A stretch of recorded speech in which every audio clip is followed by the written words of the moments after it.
उस दिन आगरा के किले में सूरज तो रोज की तरह ही उगा था, लेकिन शहंशाह अकबर के चेहरे पर हर रोज जैसी रौनक नहीं थी।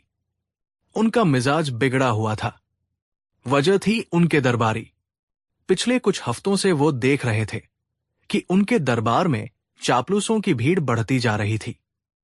हर कोई उनकी हरकत मिलाता, उनकी गलत बात को भी सही ठहराता। कोई भी उन्हें आईना दिखाने की हिम्मत नहीं करता था। उन्हें ऐसा महसूस हो रहा था जैसे वो बुद्धिमानों से नहीं, बल्कि सिर हिलाने वाले पुतलों से घिरे हुए हैं। अकबर ने एक गहरी सांस ली और अपनी भारी आवाज में कहा, दरबार में मौजूद सभी अमीरों, वजीरों और सलाहकारों, हम आज तुमसे एक सवाल पूछना चाहते हैं। दरबार में एकदम सन्नाटा छा गया। सबने अपनी गर्दन झुका ली। अकबर गरजे, हमें लगता है कि हमारी सल्तनत में अक्लमंद लोगों की कमी हो गई है और मूर्खों की तादाद बढ़ गई है। हर तरफ हमें मूर्ख ही मूर्ख नजर आते हैं। एक दरबारी, मिर्जा अस्करी, जो बीरबल से बहुत जलता था, मौके का फायदा उठाने के लिए आगे आया। जहां पनाह, आप बिल्कुल दुरुस्त फरमा रहे हैं। सल्तनत में मूर्खता की बाढ़ आ गई है। अकबर की नजरें बीरबल को ढूंढ रही थी, जो हमेशा की तरह शांत और गंभीर मुद्रा में खड़े थे। बीरबल, अकबर की आवाज गूंजी। जी, आलीजा। बीरबल ने अदब से सिर झुकाया। तुम्हारी क्या राय है? क्या हमारी सल्तनत वाकई मूर्खों से भर गई है? बीरबल ने एक पल सोचा और फिर मुस्कुराते हुए कहा, जहां पनाह, दुनिया में हर तरह के लोग होते हैं, अक्लमंद भी और नादान भी। हमारी सल्तनत भी इससे अलग नहीं है। ये जवाब अकबर को पसंद नहीं आया। उन्हें लगा बीरबल बात को टाल रहे हैं। उनका गुस्सा और भड़क गया। हमें गोलमोल जवाब नहीं चाहिए बीरबल। हम तुम्हें एक हुक्म देते हैं, जाओ और एक हफ्ते के अंदर हमें इस सल्तनत के 10 सबसे बड़े गधों की सूची लाकर दो। याद रहे, गधे यानी कि महामूर्ख। ये हुक्म सुनते ही पूरे दरबार में कानाफूसी शुरू हो गई। ये कैसा शाही फरमान था? किसी इंसान को गधा कहना तो सबसे बड़ा अपमान था, और बीरबल को तो उनकी सूची बनाने को कहा गया था। मिर्जा अस्करी और उसके चापलूस साथी मन ही मन बहुत खुश हुए। उन्हें लगा कि बीरबल अब बुरी तरह फंस गए हैं। अगर वो सूची बनाते हैं तो जिन लोगों के नाम उसमें होंगे वे बीरबल के दुश्मन बन जाएंगे, और अगर नहीं बनाते तो ये शाही हुक्म की नाफरमानी होगी, जिसकी सजा मौत भी हो सकती थी। सबकी नजरें बीरबल पर थी। बीरबल के चेहरे पर शिकन तक नहीं थी। उन्होंने एक बार फिर अपना सिर झुकाया और कहा, जो हुक्म, जहां पनाह। आपका हुक्म सर, आंखों पर। मुझे एक हफ्ते की मोहलत और शाही खजाने से कुछ अशरफियों की जरूरत पड़ेगी। अकबर ने हैरान होकर पूछा, अशरफिया? तुम्हें गधों को ढूंढने के लिए अशरफियों की क्या जरूरत? बीरबल ने मुस्कुराकर कहा, आलीजा, कभी कभी अक्लमंदों को ढूंढना मुफ्त होता है, पर मूर्खों को पहचानने की कीमत चुकानी पड़ती है। अकबर को बात समझ नहीं आई, फिर भी उन्होंने इजाजत दे दी। बीरबल दरबार से चले गए और उनके पीछे रह गए थे जलने वाले दरबारी और एक उलझन में डूबे शहंशाह। अगले दिन से बीरबल का मिशन शुरू हुआ। उन्होंने दरबारी कपड़े उतारे और एक आम नागरिक का भेष धर लिया। वो आगरा की गलियों, बाजारों और चौराहों पर घूमने लगे। वो लोगों से बातें करते, उनकी हरकतें देखते और हर छोटी बड़ी घटना पर नजर रखते। दिन बीतते गए। 1 दिन, 2 दिन, 5 दिन, पूरा हफ्ता गुजरने को आया। दरबार में यह खबर फैल गई कि बीरबल अपना काम नहीं कर रहे, बल्कि शहर में मटर गश्ती कर रहे हैं। मिर्जा अस्करी हर रोज अकबर के कान भरता, देखिए जहांपनाह, वो आपका मजाक उड़ा रहा है। उसे कोई गधा नहीं मिलने वाला। वो बस समय बर्बाद कर रहा है। अकबर का गुस्सा और शक दोनों बढ़ते जा रहे थे। आखिरकार हफ्ते का आखिरी दिन आ गया। बीरबल को दरबार में पेश होना था। आज दरबार का माहौल किसी जंग के मैदान जैसा था। हर कोई ये देखने आया था कि बीरबल क्या जवाब देते हैं। क्या वो सूची लेकर आए हैं या फिर वो शहंशाह के गुस्से का शिकार बनेंगे? अकबर अपने सिंहासन पर बैठे थे और उनकी आंखें गुस्से से लाल थी। जैसे ही बीरबल ने दरबार में कदम रखा, अकबर ने अपनी गरजती हुई आवाज में पूछा, बीरबल, हमारा हुक्म पूरा हुआ? कहाँ है उन 10 गधों की सूची? बीरबल ने अदब से झुककर सलाम किया और अपनी जेब से एक छोटा सा कागज निकाला। जी जहांपनाह, सूची तैयार है। मिर्जा अस्करी और उसके साथियों की सांसें अटक गई। उन्हें यकीन नहीं हो रहा था। पढ़ो, अकबर ने हुक्म दिया। किस किस का नाम है उस सूची में? कौन है हमारी सल्तनत के सबसे बड़े गधे? बीरबल ने कागज खोला और पढ़ना शुरू किया, लेकिन कागज पर 10 नाम नहीं थे, सिर्फ 2 नाम थे। पूरा दरबार हैरान था। अकबर ने कड़क कर पूछा, यह क्या मजाक है बीरबल? हमने तुम्हें 10 नाम लाने को कहा था और तुम सिर्फ 2 नाम लेकर आए हो। बाकी के 8 कहाँ हैं? बीरबल ने शांत भाव से जवाब दिया, आलीजा, बाकी के 8 की तलाश अभी जारी है, लेकिन ये 2 तो मुझे पक्के तौर पर मिल गए। कौन है ये 2 बदनसीब? अकबर ने बेचैनी से पूछा। बीरबल ने एक गहरी सांस ली। उनकी नजरें सीधी मिर्जा अस्करी पर पड़ी। उन्होंने कहा, जहांपनाह, इस सूची में पहला नाम है मिर्जा अस्करी का। यह सुनते ही मिर्जा अस्करी का चेहरा सफेद पड़ गया। वो गुस्से से कांपते हुए चिल्लाया, यह सरासर तोहमत है। जहांपनाह, बीरबल मुझसे दुश्मनी निकाल रहा है। मैंने ऐसा क्या किया जो मुझे गधा कहा जा रहा है? दरबार में हंगामा मच गया।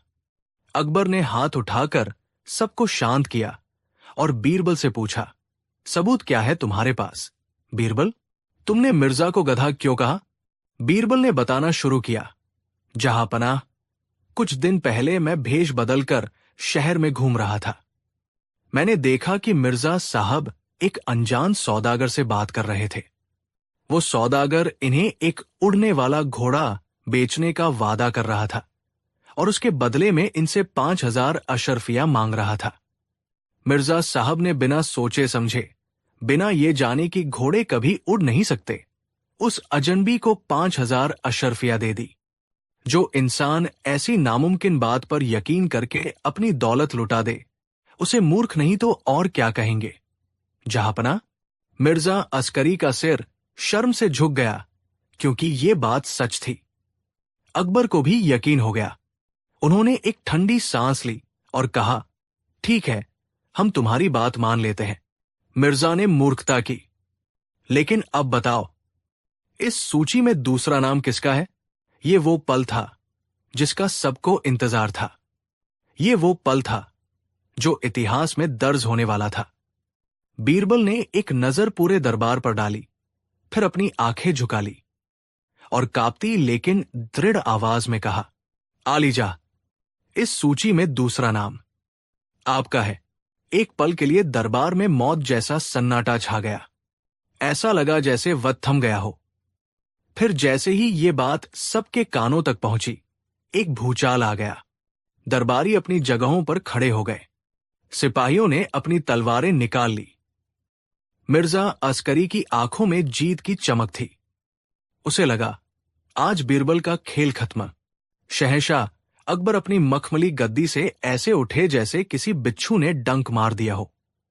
उनका चेहरा गुस्से और अपमान से तमतमा रहा था।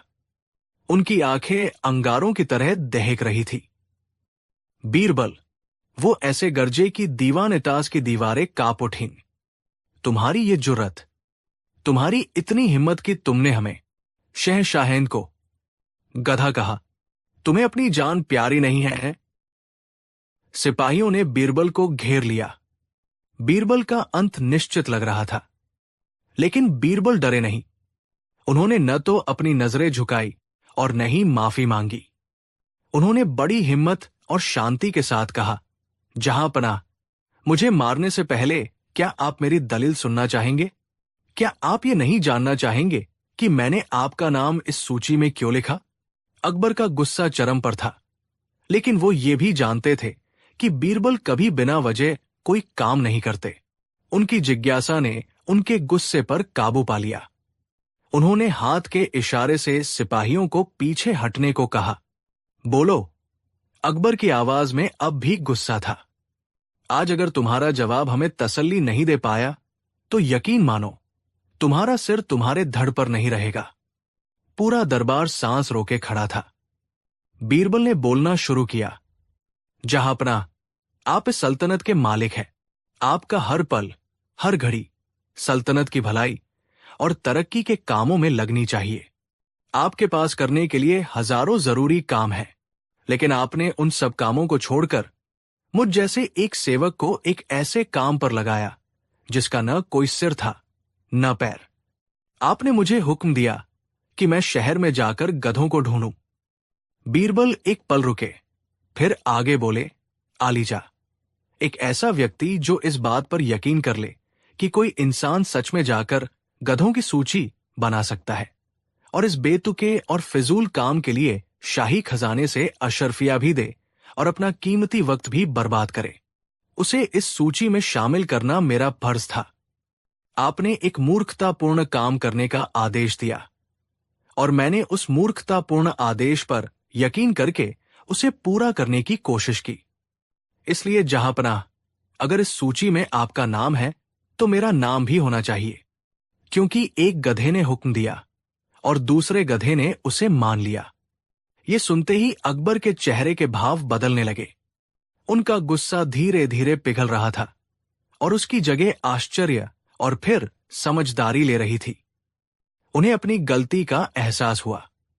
उन्हें समझ आया कि बीरबल ने उन्हें गधा कहकर अपमानित नहीं किया, बल्कि उन्हें एक बहुत बड़ा सबक सिखाया है। बीरबल उन्हें ये बता रहे थे कि एक बादशाह का काम ऐसे फिजूल के कामों में उलझना नहीं, बल्कि राजकाज के महत्वपूर्ण मसलों को सुलझाना है। बीरबल ने अपनी बात खत्म करते हुए कहा, जहांपनाह, एक सच्चा सलाहकार और दोस्त वो नहीं होता जो आपकी हर बात पर वाह वाह करे। सच्चा दोस्त तो वो होता है जो आपको आईना दिखाए, चाहे वो आईना कितना भी कड़वा क्यों न हो। मैंने सिर्फ अपना फर्ज निभाया है। अब अकबर के चेहरे पर गुस्सा नहीं, बल्कि एक गहरी मुस्कान थी। वो अपनी गद्दी पर वापस बैठ गए और जोर जोर से हंसने लगे। उनकी हंसी पूरे दरबार में गूंज उठी। बाकी दरबारी, खासकर मिर्जा अस्करी, हैरान परेशान थे कि शहंशाह बीरबल को सजा देने की बजाय हंस क्यों रहे हैं। अकबर ने हंसते हुए कहा, वाह बीरबल, वाह, मान गए तुम्हारी हिम्मत और तुम्हारी अक्लमंदी को। तुमने आज हमें गधा नहीं कहा, बल्कि हमें शहंशाह होने का असली मतलब समझाया है। तुमने साबित कर दिया कि हमारे नवरत्नों में सबसे चमकदार हीरे तुम ही हो। उन्होंने अपने गले से कीमती मोतियों की माला उतारी और बीरबल को पहना दी। मिर्जा अस्करी और दूसरे चापलूस दरबारियों के चेहरे शर्म से झुक गए। तो ये थी कहानी उस दिन की, जब बीरबल ने अपनी जान की परवाह किए बिना सच का साथ दिया। ये कहानी हमें सिखाती है कि चापलूसी करने वाले हजारों दोस्तों से बेहतर एक ऐसा दोस्त होता है जो आपकी गलतियों पर आपको टोकने की हिम्मत रखता हो। सत्ता के शिखर पर बैठे व्यक्ति को सच का आईना दिखाने वाला ही उसका सबसे बड़ा हितैषी होता है। बीरबल ने केवल अकबर को ही नहीं, बल्कि आने वाली सदियों को यह संदेश दिया कि बुद्धि का सबसे बड़ा प्रमाण सच बोलने की हिम्मत में है। कहानी 2। आगरा के पास एक छोटा सा गांव था, जहां रामू नाम का एक भोला भाला किसान अपने परिवार के साथ रहता था। रामू बहुत मेहनती था। दिन रात अपने खेतों में पसीना बहाता और जो कुछ भी उगता उसी से अपने परिवार का पेट पालता था। लेकिन उस साल किस्मत ने उसका साथ नहीं दिया। पहले तो मॉनसून ने धोखा दिया और फिर बची खुची फसल पर टिड्डियों ने हमला कर दिया। रामू के घर में फाके पड़ने लगे। उसकी पत्नी बीमार रहने लगी और बच्चों के चेहरे भूख से मुरझा गए थे। घर की ऐसी हालत देखकर रामू का दिल टूट जाता था। उसने गांव के हर व्यक्ति से मदद मांगी, लेकिन सब खुद ही परेशान थे। हारकर किसी ने उसे सलाह दी कि वो शहर के सबसे अमीर सेठ धनपत राय के पास जाए। धनपत राय का नाम तो बहुत था, लेकिन उसकी कंजूसी और मक्कारी के किस्से भी दूर दूर तक मशहूर थे। लोग कहते थे कि वो पैसे के लिए अपनी परछाई को भी बेच सकता है, लेकिन मरता क्या न करता। रामू अपने परिवार को बचाने के लिए उस लालची सेठ के दरवाजे पर पहुंच गया। धनपत राय की हवेली किसी महल से कम नहीं थी, लेकिन उसके अंदर रहने वाले का दिल पत्थर से भी ज्यादा सख्त था। रामू ने डरते डरते सेठ को अपनी पूरी कहानी सुनाई और 100 सोने की अशर्फियों का कर्ज मांगा। धनपत राय ने रामू को ऊपर से नीचे तक देखा। उसकी आंखों में मदद का भाव नहीं, बल्कि एक शिकारी की चमक थी, जिसे एक नया शिकार मिल गया हो। उसने मुस्कुराते हुए कहा, अरे किसान, तेरी हालत देखकर मुझे बहुत दुख हो रहा है। मैं तेरी मदद जरूर करूंगा, लेकिन मेरी एक शर्त है। क्या शर्त है, सेठ जी? रामू ने उम्मीद से पूछा। सेठ ने एक दस्तावेज निकालते हुए कहा, मैं तुम्हें 100 अशर्फिया दूंगा, लेकिन तुम्हें ठीक 1 साल बाद पूर्णिमा के दिन सूरज डूबने से पहले ये पूरी रकम एक साथ लौटानी होगी। अगर तुम एक पल की भी देरी करते हो तो तुम्हारी ये जमीन जिस पर तुम्हारा घर है मेरी हो जाएगी। बोलो, मंजूर है? रामू के पास सोचने का वक्त नहीं था। उसे अपने परिवार का चेहरा याद आया और उसने बिना सोचे समझे उस दस्तावेज पर अपना अंगूठा लगा दिया। उसे लगा कि वो साल भर में मेहनत करके ये कर्ज चुका देगा। वो बेचारा क्या जानता था कि ये कोई मदद नहीं, बल्कि एक जाल था। रामू ने उन 100 अशर्फियों से अपनी पत्नी का इलाज करवाया, बच्चों के लिए अनाज चरीदा और बाकी पैसों से नए बीज लेकर खेतों में दिन रात एक कर दिया। उसकी मेहनत रंग लाई। उस साल फसल बहुत अच्छी हुई। रामू ने पाई पाई जोड़कर 100 अशर्फिया इकट्ठी कर ली। वो बहुत खुश था कि वो समय पर सेठ का कर्ज चुका देगा और अपनी जमीन बचा लेगा। कर्ज चुकाने की तारीख आ गई। पूर्णिमा का दिन था। रामू सुबह सुबह ही अपनी पोटली में 100 अशर्फिया लेकर सेठ धनपत राय की हवेली की ओर निकल पड़ा। उसे सूरज डूबने से पहले पैसे चुकाने थे, लेकिन जैसे ही वो हवेली पहुंचा, पहरेदारों ने उसे दरवाजे पर ही रोक लिया। सेठ जी आज किसी से नहीं मिलेंगे, उनकी तबीयत ठीक नहीं है, एक पहरेदार ने कहा। रामू ने बहुत मिन्नतें की। भाई, मुझे बस अपना कर्ज चुकाना है। आज आखिरी दिन है। अगर सूरज डूब गया तो मेरी जमीन चली जाएगी। लेकिन पहरेदारों ने एक न सुनी। ये सब सेठ की ही चाल थी। वो अपनी हवेली के अंदर बैठा सब देख रहा था और मन ही मन हंस रहा था। उसका इरादा पैसे वापस लेने का था ही नहीं। उसकी नजर तो रामू की उपजाऊ जमीन पर थी। रामू सुबह से दोपहर तक और दोपहर से शाम तक दरवाजे पर इंतजार करता रहा। वो गिड़गिड़ाता रहा, चिल्लाता रहा, लेकिन किसी ने उसकी नहीं सुनी। धीरे धीरे सूरज ढलने लगा। नारंगी आसमान अब स्याह होने लगा था। जैसे ही सूरज का आखिरी सिरा क्षितिज में डूबा, हवेली का दरवाजा खुला और सेठ धनपत राय बाहर आया। उसके चेहरे पर एक कुटिल मुस्कान थी। उसने रामू की तरफ देखकर कहा, क्यों रे किसान, शर्त तो याद है ना? सूरज डूब चुका है और तुम मेरा कर्ज नहीं चुका पाए। अब तुम्हारी जमीन मेरी हुई। रामू उसके पैरों में गिर गया। नहीं सेठ जी, ऐसा जुल्म मत करो। मैं तो सुबह से यही खड़ा हूं। आपने ही दरवाजा नहीं खोला। मेरे पास पूरे पैसे हैं। ये देखिए।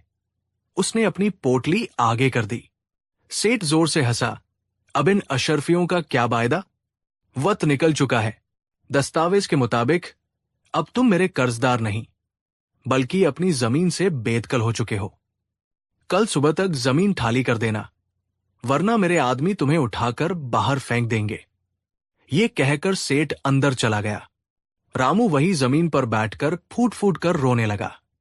उसकी सारी मेहनत बर्बाद हो गई थी। उसका घर, उसकी जमीन, सब कुछ छिन चुका था। वो रात भर वही रोता रहा। अगली सुबह जब रामू की आंखों से आंसू भी सूख चुके थे, गांव के एक बुजुर्ग ने उसे देखा। उसकी कहानी सुनकर बुजुर्ग ने कहा, बेटा, अब तुम्हारी मदद सिर्फ एक ही इंसान कर सकता है, शहंशाह अकबर के नवरत्न बीरबल। तुम आगरा जाओ और उनसे न्याय की गुहार लगाओ। टूटी हुई उम्मीद के साथ रामू आगरा पहुंचा और किसी तरह शहंशाह अकबर के दरबार में पेश हो गया। दरबार खचाखच भरा हुआ था। शहंशाह अपने सिंहासन पर विराजमान थे और उनके बगल में बीरबल खड़े थे। रामू ने रोते रोते अपनी पूरी कहानी शहंशाह को सुनाई। उसने बताया कि कैसे सेठ धनपत राय ने जानबूझकर उससे पैसे नहीं लिए ताकि वो उसकी जमीन हड़प सके। अकबर को रामू की कहानी सुनकर बहुत गुस्सा आया, लेकिन वो ठानून से बंधे हुए थे। उन्होंने सेठ धनपत राय को दरबार में पेश करने का हुक्म दिया। धनपत राय बड़े शान से दरबार में आया। उसने दस्तावेज पेश करते हुए कहा, जहांपनाह, मैंने कुछ भी तलत नहीं किया है। इस दस्तावेज पर साफ साफ लिखा है कि अगर ये समय पर पैसे नहीं चुका पाया तो इसकी जमीन मेरी हो जाएगी। इसने शर्त तोड़ी है, मैंने नहीं। अकबर ने दस्तावेज देखा। कानूनी तौर पर सेठ सही था। शहंशाह दुविधा में पड़ गए। वो एक तरीब के साथ अन्याय होते हुए नहीं देख सकते थे, लेकिन वो अपने ही राज्य के कानून को तोड़ भी नहीं सकते थे। उन्होंने अपनी अनुभवी नजरों से बीरबल की ओर देखा। बीरबल, इस मामले में तुम्हारी क्या राय है? क्या इस तरीब किसान को इंसाफ दिलाने का कोई रास्ता है? पूरे दरबार की नजरें अब बीरबल पर टिक गई। बीरबल ने शांत भाव से आगे बढ़कर दस्तावेज को अपने हाथ में लिया और उसे ध्यान से पढ़ा। फिर उन्होंने रामू और सेठ दोनों को देखा। उनके चेहरे पर एक हल्की सी मुस्कान आई, जिसे देखकर सेठ धनपत राय के मन में एक अनजाना सा डर पैदा हो गया। बीरबल ने शहंशाह से कहा, आलीजा, सेठ धनपत राय कानूनी तौर पर बिल्कुल सही है। दस्तावेज के मुताबिक रामू को अपनी जमीन सेठ को देनी होगी। ये सुनते ही रामू का दिल बैठ गया और सेठ की आंखों में जीत की चमक आ गई। लेकिन बीरबल ने अपनी बात जारी रखी, परंतु जहांपनाह, इस दस्तावेज में यह भी लिखा है कि रामू को सेठ को 100 अशर्फिया देनी है। चूंकि रामू ये कर्ज समय पर नहीं चुका पाया, इसलिए उसकी जमीन सेठ की हुई। लेकिन इसका यह मतलब नहीं कि मूल कर्ज खत्म हो गया। रामू को अब भी सेठ को 100 अशर्फिया देनी है। सेठ ने अकड़कर कहा, हां बिल्कुल, इसे मुझे 100 अशर्फिया भी देनी होंगी और जमीन भी। बीरबल मुस्कुराए, हां बिल्कुल, लेकिन सेठ जी, पैसे लेने का भी एक तरीका होता है। रामू एक गरीब किसान है। वो आपको अशर्फिया गिनकर हाथ में नहीं दे सकता। वो जिस तरह मेहनत करके कमाता है, उसी तरह आपको पैसे देगा। सेठ कुछ समझ नहीं पाया। क्या मतलब है तुम्हारा? बीरबल ने रामू को इशारा किया। रामू अपनी पोटली लेकर आगे आया।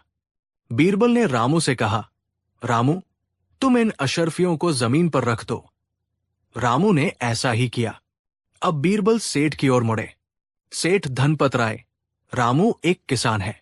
वो अपना सिर जमीन से लगाकर मेहनत करता है, इसलिए वो आपको पैसे भी उसी तरह देगा। आपको अपना सिर जमीन पर 10 बार पटकना होगा और हर बार पटकने पर रामू आपको एक अशर्फी देगा। इस तरह जब आप 100 बार अपना सिर जमीन पर पटक लेंगे तो आपको आपकी 100 अशर्फियां मिल जाएंगी। ये सुनते ही पूरे दरबार में हंसी का पव्वारा छूट गया। सेठ धनपत राय का चेहरा शर्म और गुस्से से लाल हो गया। ये क्या बकवास है? मैं ऐसा हरगिज नहीं करूंगा। ये मेरा अपमान है। बीरबल ने बड़ी गंभीरता से कहा, क्यों नहीं करेंगे सेठ जी? ये तो न्याय है। जब आप एक गरीब किसान की इज्जत और उसकी मेहनत की परवाह नहीं कर सकते, तो हम आपके मान सम्मान की परवाह क्यों करें? या तो आप 100 बार जमीन पर सिर पटक कर अपनी 100 अशर्फिया ले लीजिए, या फिर इस कर्ज को भूल जाइए। अब सेठ बुरी तरह फंस चुका था। भरे दरबार में 100 बार सिर पटकना मौत से भी बदतर था। वो जानता था कि बीरबल ने उसे उसी के जाल में फंसा लिया है। उसने हार मान ली। ठीक है, मुझे नहीं चाहिए कोई पैसा, मैं ये कर्ज माफ करता हूं। बीरबल ने कहा, सिर्फ कर्ज माफ करने से काम नहीं चलेगा। तुमने इस गरीब किसान को परेशान किया, दरबार का वक्त बर्बाद किया और अपनी लालच से न्याय का मजाक उड़ाया। इसकी सजा तो तुम्हें भुगतनी ही पड़ेगी। बीरबल ने शहंशाह अकबर की ओर देखा। अकबर सारी बात समझ चुके थे। वो बीरबल की बुद्धिमानी पर मुस्कुरा रहे थे। अकबर ने फैसला सुनाया, सेठ धनपत राय, तुम्हारी मक्कारी के लिए तुम्हें सजा दी जाती है। तुम रामू की जमीन उसे वापस करोगे और हर्जाने के तौर पर अपनी तरफ से 100 अशरफिया भी दोगे। और आइंदा अगर किसी टरीब को परेशान करने की शिकायत मिली तो तुम्हें कालकोठरी में डाल दिया जाएगा। सेठ धनपत राय कांपते हुए शहंशाह के कदमों में गिर गया। उसे अपनी लालच का फल मिल चुका था। रामू की आंखों में खुशी के आंसू थे। उसने बीरबल के पैर पकड़ लिए। आपने मुझे और मेरे परिवार को बचा लिया। मैं आपका ये एहसान जिंदगी भर नहीं भूलूंगा। बीरबल ने उसे उठाकर गले से लगा लिया और कहा, यह मेरा फर्ज था। याद रखना, जब इरादे नेक और मेहनत सच्ची हो तो इंसाफ होकर रहता है। उस दिन दरबार से सिर्फ रामू ही खुश होकर नहीं लौटा, बल्कि पूरे आगरा को यह सबक मिल गया कि लालच और मक्कारी ज्यादा दिन नहीं चलती। बीरबल ने अपनी अनोखी सूझबूझ से न सिर्फ एक करीब को उसका हद दिलाया, बल्कि यह भी साबित कर दिया कि असली न्याय कानून की लकीरों में नहीं, बल्कि इंसानियत और सच्चाई में बसता है। यह कहानी आज भी हमें सिखाती है कि मुश्किल कितनी भी बड़ी क्यों न हो, अगर हम हिम्मत न हारें और सही रास्ते पर चलें, तो कोई न कोई बीरबल हमारी मदद के लिए जरूर आता है। कहानी 3। आगरा शहर अपनी आलीशान इमारतों और शाही दरबार के लिए तो मशहूर था ही, साथ ही अपनी चहल पहल भरी गलियों और बाजारों के लिए भी जाना जाता था। इन्हीं में से एक गली में गंगाराम नाम का एक हलवाई रहता था। गंगाराम बहुत ही नेक और मेहनती इंसान था। उसकी जलेबियां और लड्डू पूरे आगरा में मशहूर थे। वो सुबह से शाम तक अपनी भट्टी के पास खड़ा रहता, पसीना बहाता और जो भी कमाई होती उसी से अपने परिवार का पेट पालता था। गंगाराम जितना मेहनती था उतना ही धार्मिक भी। ईश्वर में उसकी अटूट आस्था थी। वो हर रोज पूजा पाठ करता और साधु संतों का बहुत आदर करता था। लेकिन पिछले कुछ महीनों से उसका काम ठीक नहीं चल रहा था। बाजार में नए नए हलवाई आ गए थे, जिससे उसकी दुकान पर ग्राहकों की भीड़ कम हो गई थी। आमदनी घट गई थी और घर का कर्ज चलाना मुश्किल हो रहा था। गंगाराम दिन रात इसी चिंता में डूबा रहता था। एक दिन जब वो अपनी दुकान पर उदास बैठा था, तभी वहां से एक भव्य और तेजस्वी पंडित गुजरा। उसका नाम था पंडित विद्याधर शास्त्री। पंडित विद्याधर ने माथे पर चंदन का बड़ा सा तिलक लगाया हुआ था। गले में रुद्राक्ष की मालाएं थी और उसने रेशमी वस्त्र पहने हुए थे। उसे देखकर ही लगता था कि वह कोई बड़ा ज्ञानी और सिद्ध पुरुष है, लेकिन असल में उसकी ज्ञान की दुकान सिर्फ दिखावा थी। वो एक नंबर का धूर्त और लालची इंसान था, जो भोले भाले लोगों को अपनी बातों के जाल में फंसाकर उन्हें लूटता था। पंडित विद्याधर की पारखी नजरें तुरंत गंगाराम के चेहरे पर छाई चिंता को भाप गई। वो जानता था कि एक चिंतित और डरा हुआ इंसान ही उसका सबसे आसान शिकार होता है। वो गंगाराम की दुकान पर रुका और मुस्कुराते हुए बोला, क्या बात है बेटा, तुम्हारा चेहरा बता रहा है कि तुम किसी गहरी चिंता में हो। गंगाराम एक सिद्ध पंडित को अपनी दुकान पर देखकर चौंक गया। उसने तुरंत उठकर उनके पैर छुए और कहा, प्रणाम पंडित जी, आप सही कह रहे हैं, मैं बहुत परेशान हूं। मेरा काम धंधा चौपट हो रहा है। पंडित विद्याधर ने ऐसे अभिनय किया जैसे वो अपनी दिव्य दृष्टि से सब कुछ देख सकता हो।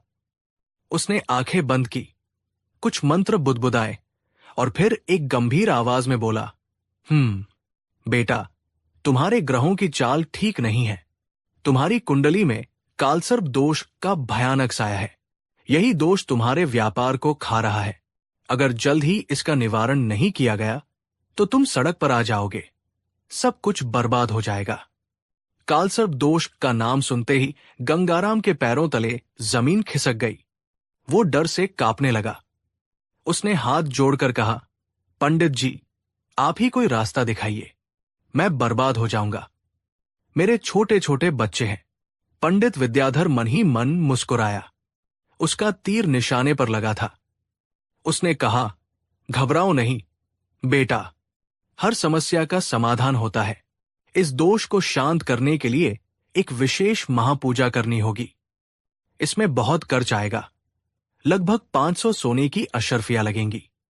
लेकिन एक बार ये पूजा हो गई तो तुम्हारे सारे दुख दूर हो जाएंगे और तुम्हारी दुकान पर धन की वर्षा होने लगेगी।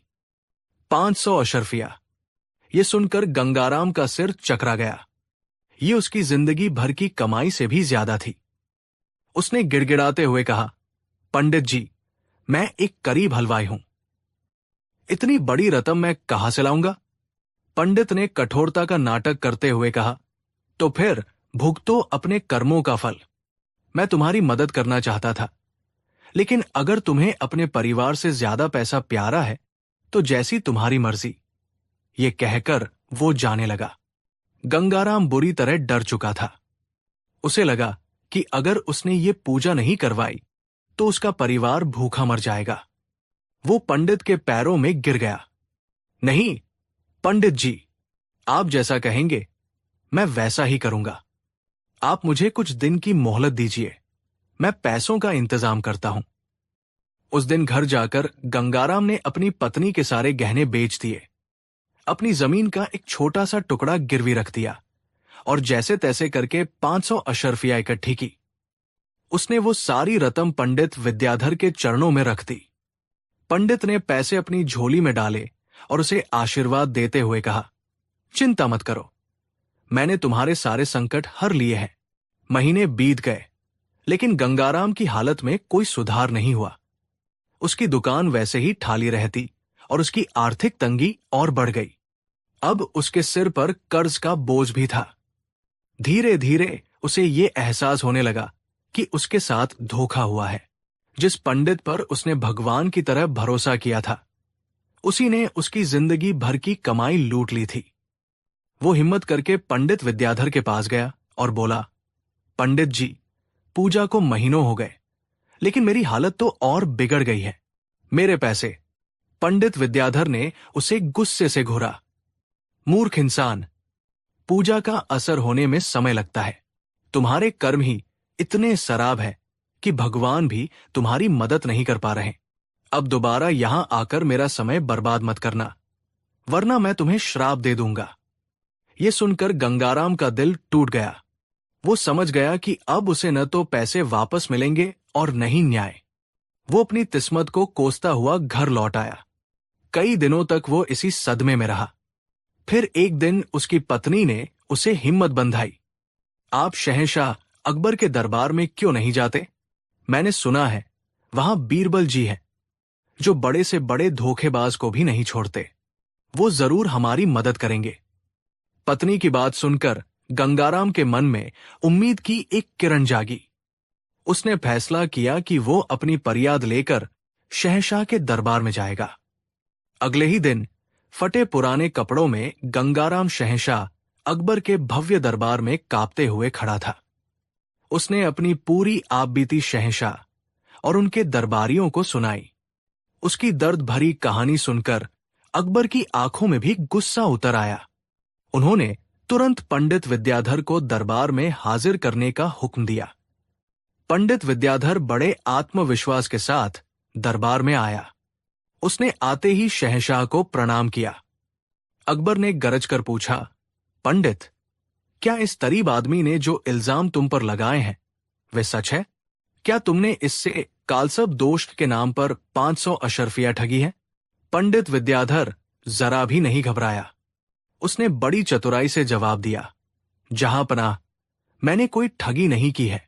ज्योतिष एक महान विज्ञान है।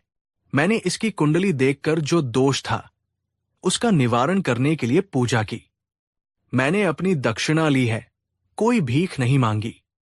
अब अगर इसके कर्म ही शराब है और पूजा का फल नहीं मिल रहा तो इसमें मेरा क्या दोष? उसने एक रसीद दिखाते हुए कहा, देखिए, मेरे पास इस बात का सबूत भी है कि इसने अपनी मर्जी से मुझे पूजा के लिए दक्षिणा दी है। अकबर और सारे दरबारी चुप हो गए। कानूनी तौर पर पंडित सही था। यह मामला चोरी या डकैती का नहीं, बल्कि आस्था का था। इसे साबित करना लगभग नामुमकिन था। शहंशाह को समझ नहीं आ रहा था कि वो क्या फैसला सुनाए। तब उन्होंने अपने सबसे भरोसेमंद सलाहकार की ओर देखा। बीरबल, तुम इस बारे में क्या कहते हो? क्या ये पंडित सच बोल रहा है या ये एक पाखंडी है? सबकी निगाहें बीरबल पर टिक गई। बीरबल ने गंगाराम की बेबसी देखी, पंडित की धूर्तता देखी और शहंशाह की उलझन को समझा। बीरबल जानते थे कि इस धूर्त को तर्क से नहीं, बल्कि उसी की चाल से मात देनी होगी। बीरबल ने मुस्कुराते हुए कहा, आलीजा, पंडित जी तो बड़े ज्ञानी मालूम होते हैं। इनकी आंखों में दिव्य तेज है। मैं इनकी परीक्षा लेना चाहता हूं। अगर ये मेरी परीक्षा में पास हो गए तो ये निर्दोष है और गंगाराम झूठा है, और अगर फेल हो गए तो ये एक धोखेबाज है।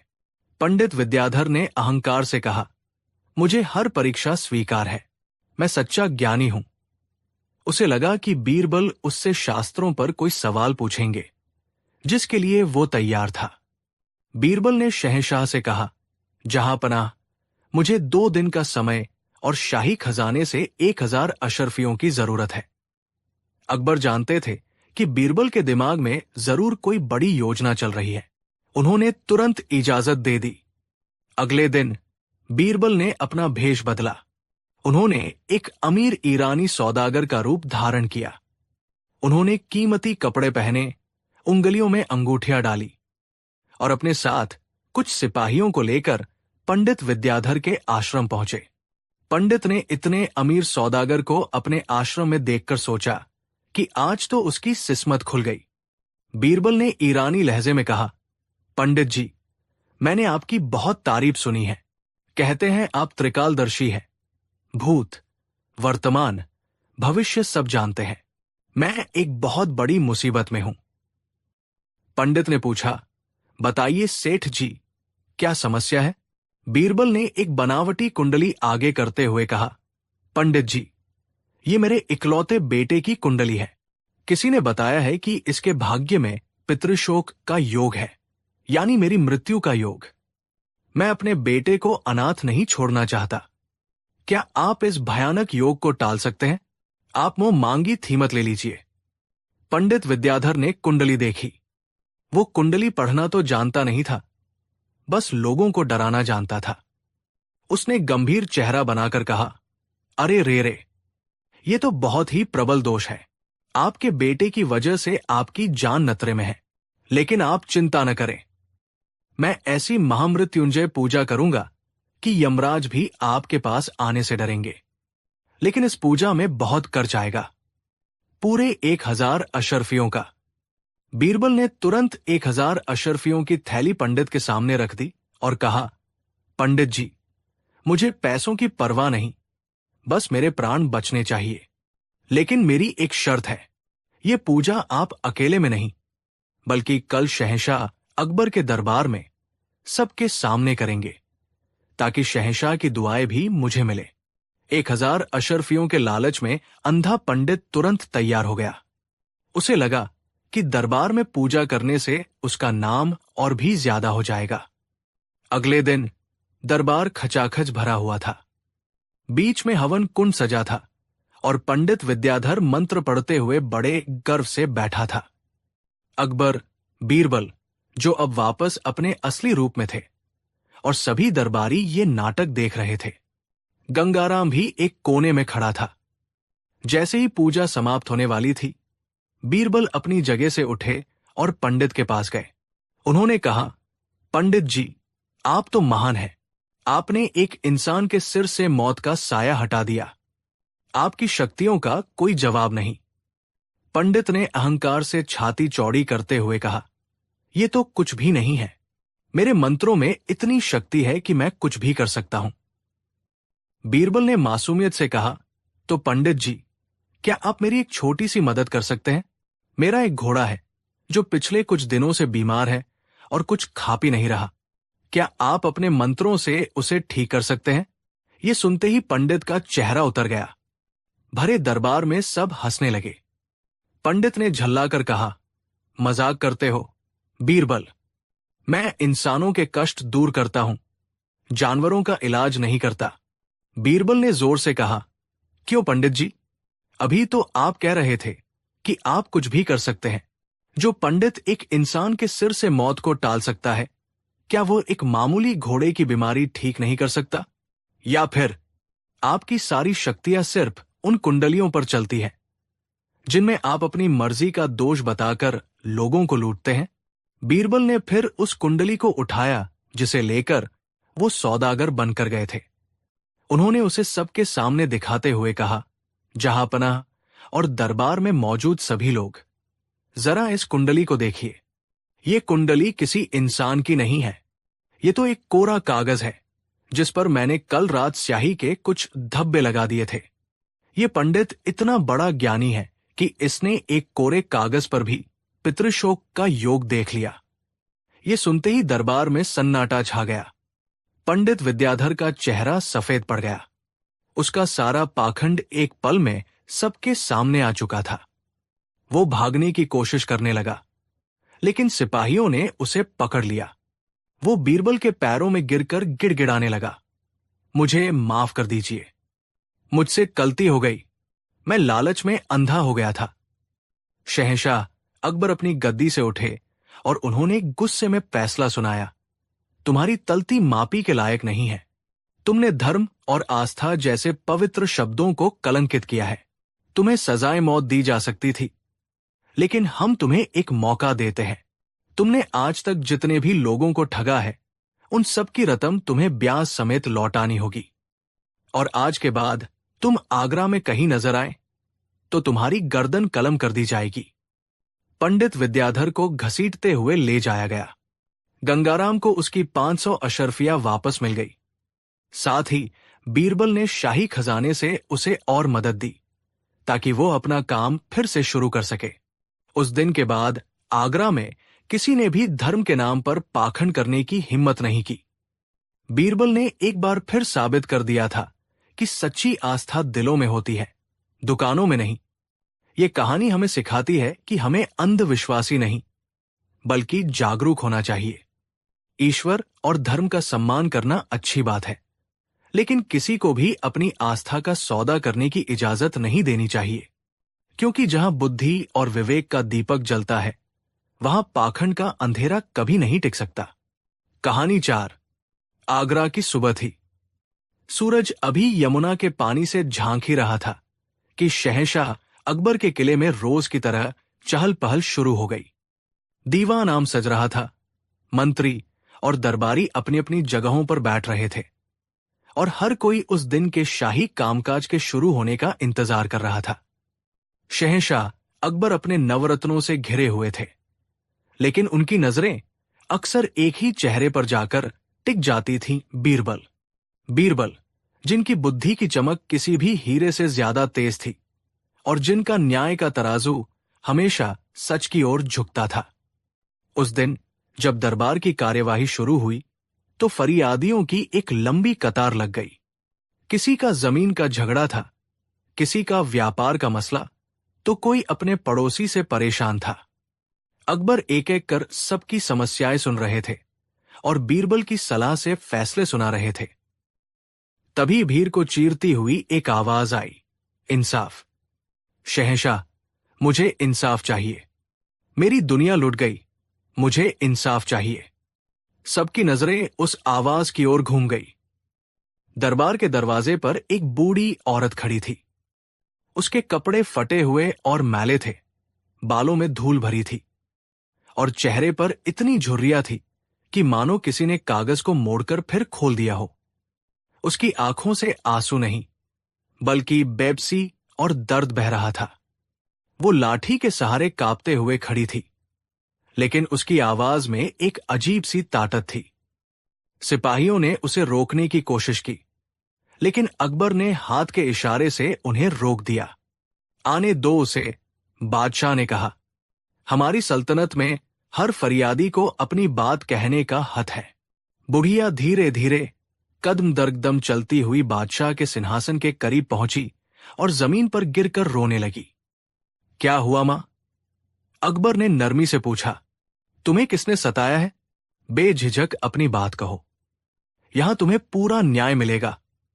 बुघिया ने अपने आंसू पोंछे और कांपती हुई आवाज में अपनी कहानी सुनानी शुरू की।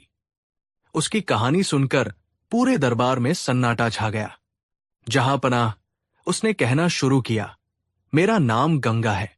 इस दुनिया में मेरे पति के सिवा कोई नहीं था। हम दोनों शहर के बाहर एक छोटी सी झोपड़ी में रहते थे। मेरे पति एक मामूली मजदूर थे, लेकिन हम अपनी गरीबी में भी खुश थे।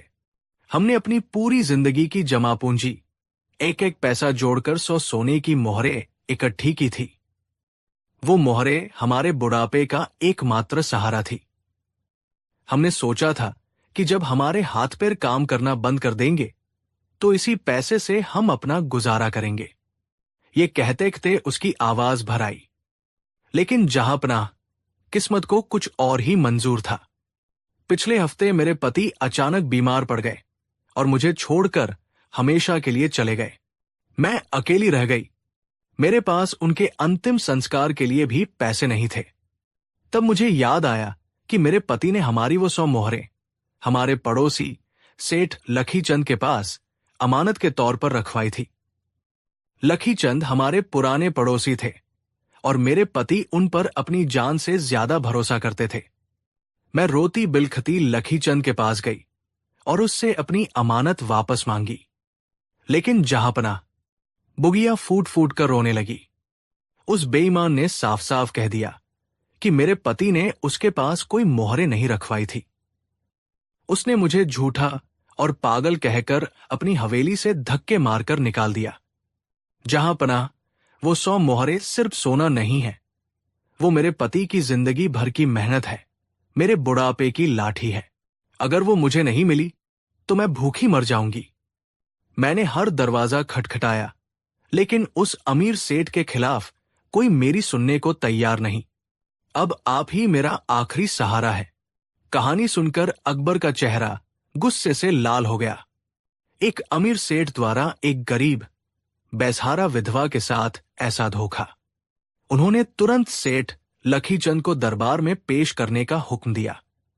थोड़ी ही देर में सेठ लखीचंद दरबार में हाजिर हुआ। वो कीमती रेशमी कपड़े पहने हुए था।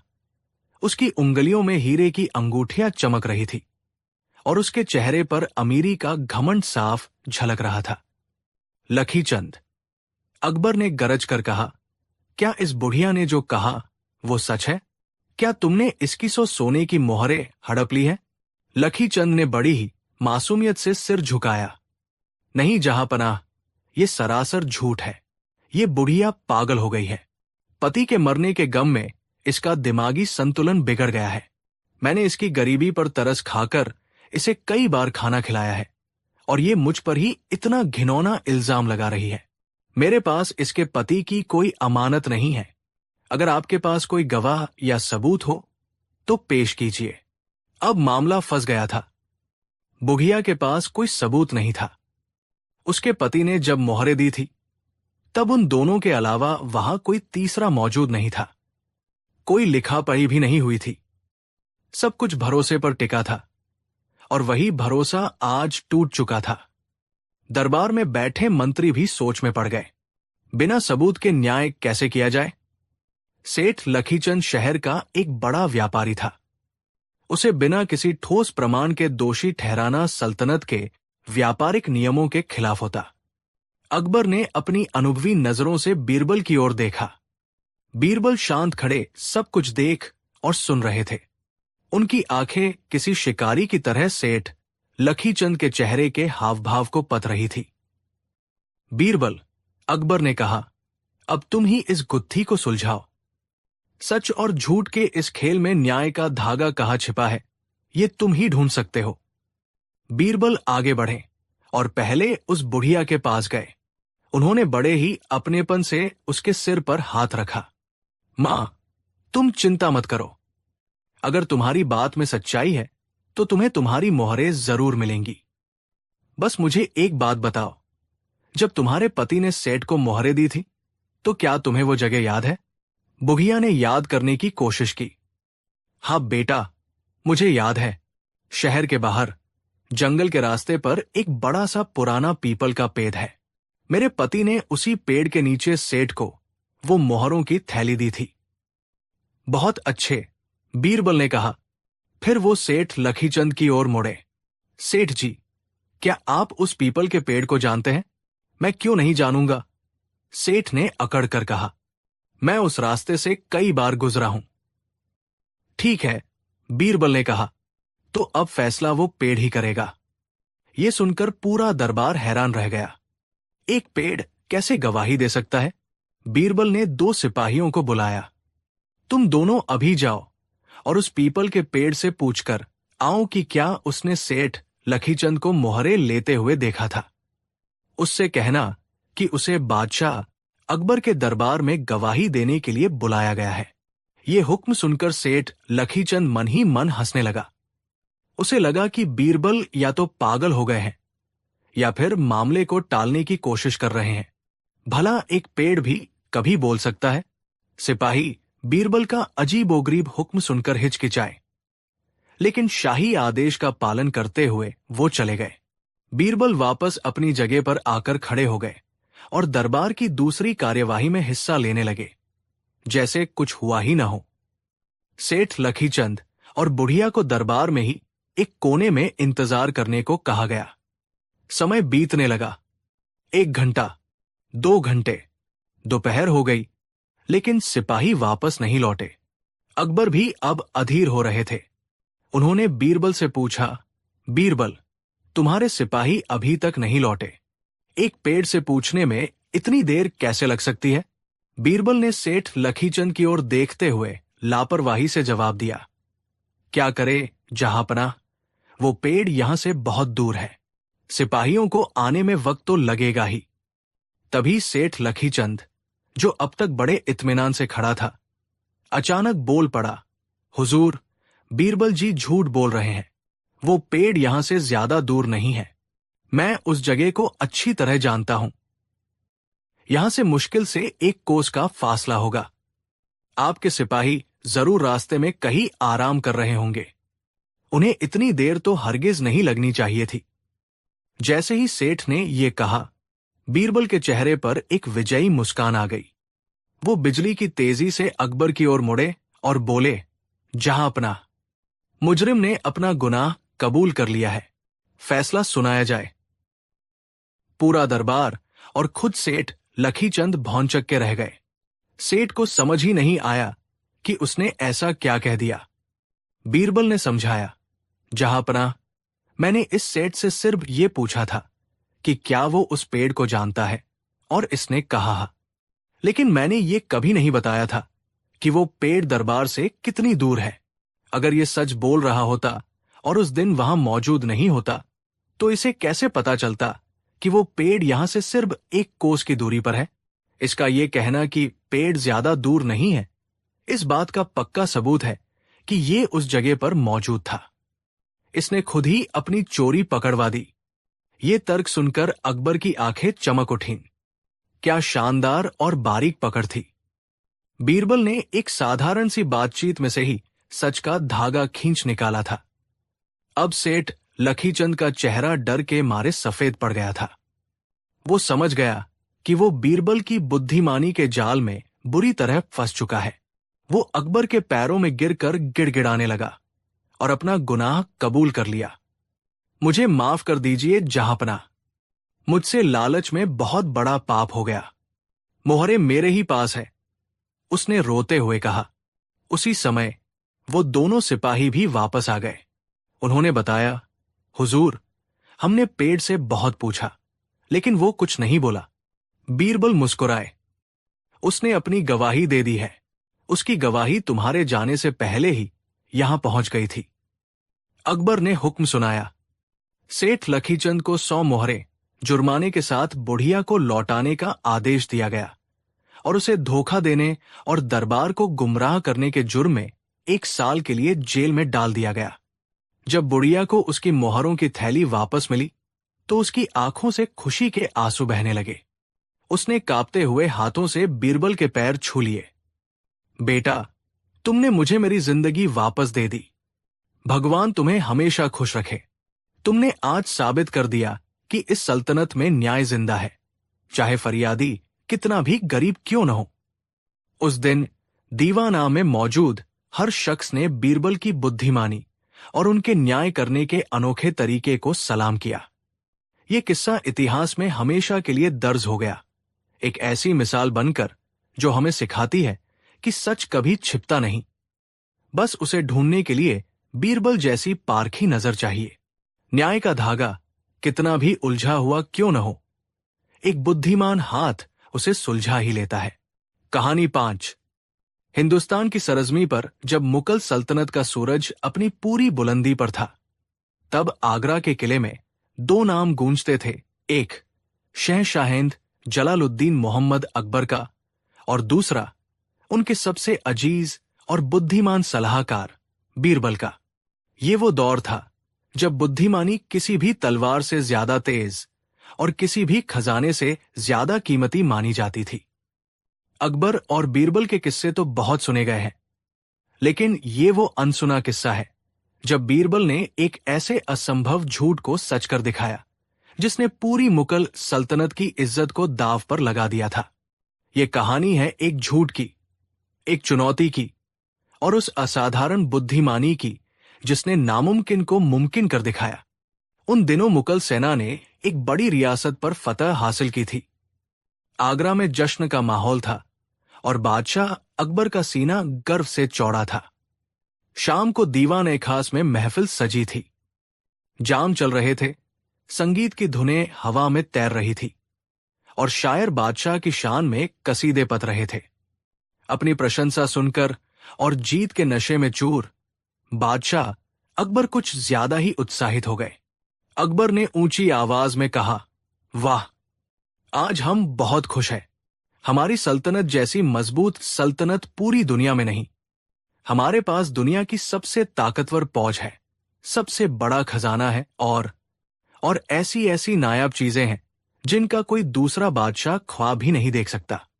एक दरबारी जो बादशाह की चापलूसी करने का कोई मौका नहीं छोड़ता था, खड़ा होकर बोला, बेशक जहांपनाह, आपके अस्तबल में चेतक को मात देने वाले घोड़े हैं, आपके खजाने में कोहिनूर को टक्कर देने वाले हीरे हैं। आप तो वो शहंशाह हैं जो चाहे तो आसमान से तारे तोड़ लाएं। अकबर ये सुनकर और भी जोश में आ गए। उन्होंने हंसते हुए एक ऐसा दावा कर दिया जिसने इतिहास में एक नया अध्याय लिख दिया। अरे तारे क्या चीज है, हमारे पास तो एक ऐसा हाथी भी है जो हवा में उड़ता है। जब हमारा मन करता है हम उस पर बैठकर बादलों की सैर करते हैं। ये सुनते ही पूरे दरबार में एक पल के लिए सन्नाटा छा गया। हवा में उड़ने वाला हाथी, ये तो सरासर एक गप थी, एक कोरा झूठ। लेकिन बादशाह के मुंह से निकली बात को कौन काट सकता था? सभी दरबारी एक साथ वाह वाह सुभान अल्लाह चिल्लाने लगे। सिर्फ एक शख्स था जो चुप था, जिसके चेहरे पर मुस्कान की जगह चिंता की लकीरें थी। वो थे बीरबल। वो जानते थे कि बादशाह ने आज जोश में आकर एक ऐसा तीर चलाया है जो कभी न कभी लौटकर उन्हें ही घायल करेगा। कुछ हफ्तों बाद बादशाह और दरबारी दोनों ही उस दिन की बात को भूल चुके थे। वो उसे एक महफिल की गप मानकर आगे बढ़ चुके थे। लेकिन वो कहते हैं ना, दीवारों के भी कान होते हैं। बादशाह के उड़ने वाले हाथी की खबर आगरा के किले से निकलकर व्यापारियों और जासूसों के जरिए दूर दूर तक फैल गई और ये खबर पहुंची विजयगढ़ के राजा रुद्र प्रताप के कानों में। राजा रुद्र प्रताप एक चतुर और महत्वाकांक्षी शासक थे जो हमेशा अकबर को नीचा दिखाने का मौका ढूंढते रहते थे। उन्हें जैसे ही ये खबर मिली, उनकी आंखों में एक शैतानी चमक आ गई। एक दिन अकबर के दरबार में विजयगढ़ का दूत एक शाही पैगाम लेकर हाजिर हुआ। दूत ने झुककर सलाम करते हुए कहा, शहंशाह हिंद की जय हो। हमारे महाराज राजा रुद्र प्रताप ने आपके लिए एक खास संदेश भेजा है। अकबर ने संदेश पढ़ने का हुक्म दिया। मंत्री ने पत्र खोला और पढ़ना शुरू किया। शहंशाह अकबर, हमें अपने गुप्तचरों से ये अविश्वसनीय खबर मिली है कि आपके पास एक दैवीय हाथी है जो हवा में उड़ सकता है। ये सुनकर हमारा मन आनंद और आश्चर्य से भर गया है। आप यकीनन देवताओं के प्रिय हैं हमारी दिली ख्वाहिश है कि हम अपनी आंखों से उस चमत्कार को देखें। आता हम अगले महीने अपनी पूरी सभा के साथ आगरा आ रहे हैं ताकि आपके उस अद्भुत हाथी के दर्शन कर सकें। हमें उम्मीद है कि आप हमें ये सम्मान जरूर प्रदान करेंगे। पत्र सुनते ही अकबर के पैरों तले जमीन खिसक गई। उनका चेहरा सफेद पड़ गया। कहाँ का उड़ने वाला हाथी? वो तो बस एक डींग थी, एक मजाक था जो आज गले की फांस बन गया था। अगर वो मना करते हैं तो पूरी दुनिया में उनके झूठे होने की खबर फैल जाएगी, और अगर हाँ करते हैं तो वो दिखाएंगे क्या? दरबार में कानाफूसी शुरू हो गई। जिन दरबारियों ने उस दिन वाह वाह किया था, आज वो नजरें चुरा रहे थे। अकबर ने गुस्से और बेबसी में अपने मंत्रियों की तरफ देखा। इसका क्या जवाब दिया जाए? कोई तरकीब है किसी के पास? किसी के पास कोई जवाब नहीं था। मुल्ला दो प्याजा, जो बीरबल से जलते थे, आगे आए और बोले, जहांपनाह, ये सब बीरबल की मौजूदगी में हुआ था। उन्हें आपको उसी वक्त रोकना चाहिए था। अब वही इस मुश्किल का हल निकालें। अकबर की नजरें बीरबल को ढूंढने लगी। बीरबल शांत खड़े थे, जैसे उन्हें पहले से ही इस दिन का अंदाजा था। अकबर ने थकी हुई आवाज में कहा, बीरबल, अब तुम ही बताओ, सल्तनत की इज्जत दांव पर है। इस झूठ को सच कैसे साबित करें? पूरा दरबार बीरबल की तरफ देखने लगा। सबकी सांसें अटकी हुई थी। बीरबल ने शांत भाव से कहा, जहांपनाह, फिक्र न करें। राजा रुद्र प्रताप को आपका उड़ने वाला हाथी जरूर देखने को मिलेगा। आप उन्हें आने का न्योता स्वीकार करने का पैगाम भिजवा दीजिए। ये सुनकर अकबर हैरान रह गए। बीरबल, तुम होश में तो हो? हम हाथी कहां से लाएंगे? आप मुझ पर छोड़ दीजिए, जहांपनाह, बीरबल ने कहा, लेकिन मेरी दो शर्तें हैं। पहली, मुझे शाही खजाने से 1,00,000 सोने की मोहरें चाहिए, और दूसरी, मुझे पूरे 6 महीने का वक्त चाहिए। इस दौरान मुझसे कोई सवाल नहीं पूछा जाएगा कि मैं क्या कर रहा हूं और कहां हूं। 1,00,000 मोहरें और 6 महीने का वक्त, ये एक बहुत बड़ी मांग थी। दरबारियों ने कानाफूसी शुरू कर दी। ये तो पैसा लेकर भागने की तरकीब है। लेकिन अकबर के पास बीरबल पर भरोसा करने के सिवा कोई चारा नहीं था। उन्होंने भारी मन से बीरबल की शर्तें मान ली। अगले ही दिन बीरबल 1,00,000 सोने की मोहरें लेकर एक लंबी यात्रा पर निकल पड़े। किसी को नहीं पता था कि वो कहाँ जा रहे हैं या उनका इरादा क्या है। महीने गुजरने लगे। 1 महीना, 2 महीने, 4 महीने। आगरा के दरबार में बेचैनी बढ़ती जा रही थी। राजा रुद्र प्रताप के आने की तारीख नजदीक आ रही थी और बीरबल का कोई अतापता नहीं था। मुल्ला दो प्याजा और दूसरे जलने वाले दरबारी अकबर के कान भरने लगे। मुल्ला दो प्याजा ने कहा, देखा जहांपनाह, मैंने तो पहले ही कहा था। बीरबल डरकर भाग गया है। वो 1,00,000 मोहरें लेकर सल्तनत से फरार हो गया है। उसने आपको और पूरी सल्तनत को धोखा दिया है। अकबर का दिल भी अब शंका से भरने लगा था। क्या वाकई बीरबल ने उन्हें धोखा दिया? क्या उनका सबसे भरोसेमंद दोस्त उन्हें इस मझधार में अकेला छोड़ गया? उनकी रातों की नींद और दिन का चैन छिन गया था। उधर बीरबल अपनी यात्रा में व्यस्त थे। उन्होंने उन 1,00,000 मोहरों से कोई हाथी नहीं खरीदा, बल्कि वो सल्तनत के दूर दराज के गांवों में गए। उन्होंने उस पैसे से कुएं खुदवाए, अकाल पीड़ित किसानों की मदद की, गरीब लड़कियों की शादियां करवाईं और पाठशालाएं बनवाईं। जहां भी वो जाते, लोगों से कहते, ये सब बादशाह अकबर की तरफ से तोहफा है। वो अपनी प्रजा से बहुत प्यार करते हैं। उन्होंने हर जगह बादशाह अकबर की जय जयकार करवा दी। 6 महीने पूरे होने में सिर्फ एक दिन बाकी था। राजा रुद्र प्रताप अपनी सेना और सभा के साथ आगरा की सीमा पर पहुंच चुके थे। अकबर की हालत ऐसी थी कि जैसे उन्हें सूली पर चढ़ाया जाने वाला हो। उन्होंने मान लिया था कि अब उनकी इज्जत नीलाम होने से कोई नहीं बचा सकता। और तभी दरबार के दरवाजे खुले और बीरबल ने अंदर कदम रखा। उनके कपड़ों पर धूल थी। लेकिन चेहरे पर वही आत्मविश्वास और आंखों में वही चमक थी। उन्हें देखकर अकबर की जान में जान आई।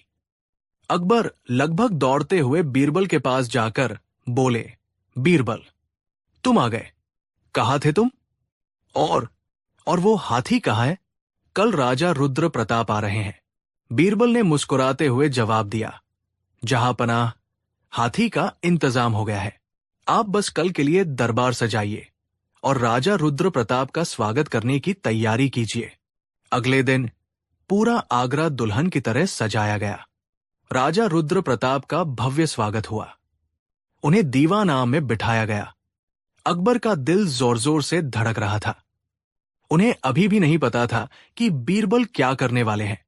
राजा रुद्र प्रताप ने एक व्यंग्यात्मक मुस्कान के साथ कहा, शहंशाह अकबर, हम आपके स्वागत से अभिभूत हैं। अब और इंतजार नहीं होता। कृपया हमें अपने उस चमत्कारी उड़ने वाले हाथी के दर्शन करवाएं।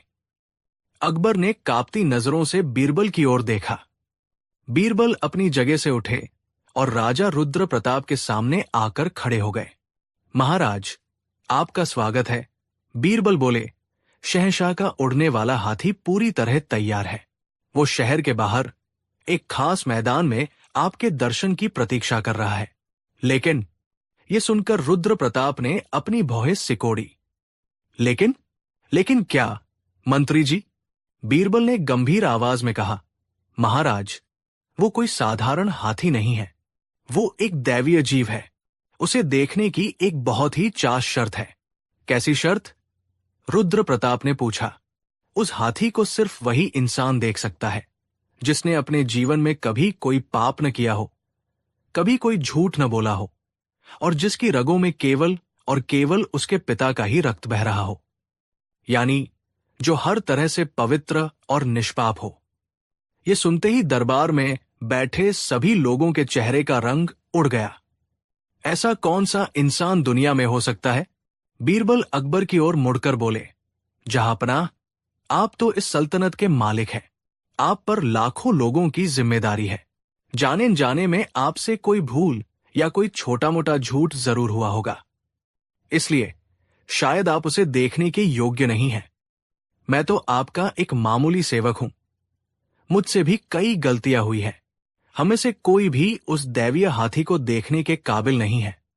फिर बीरबल राजा रुद्र प्रताप की ओर घूमे और हाथ जोड़कर बोले, लेकिन महाराज, हमने आपके बारे में सुना है कि आप धर्म और सत्य की प्रतिमूर्ति हैं।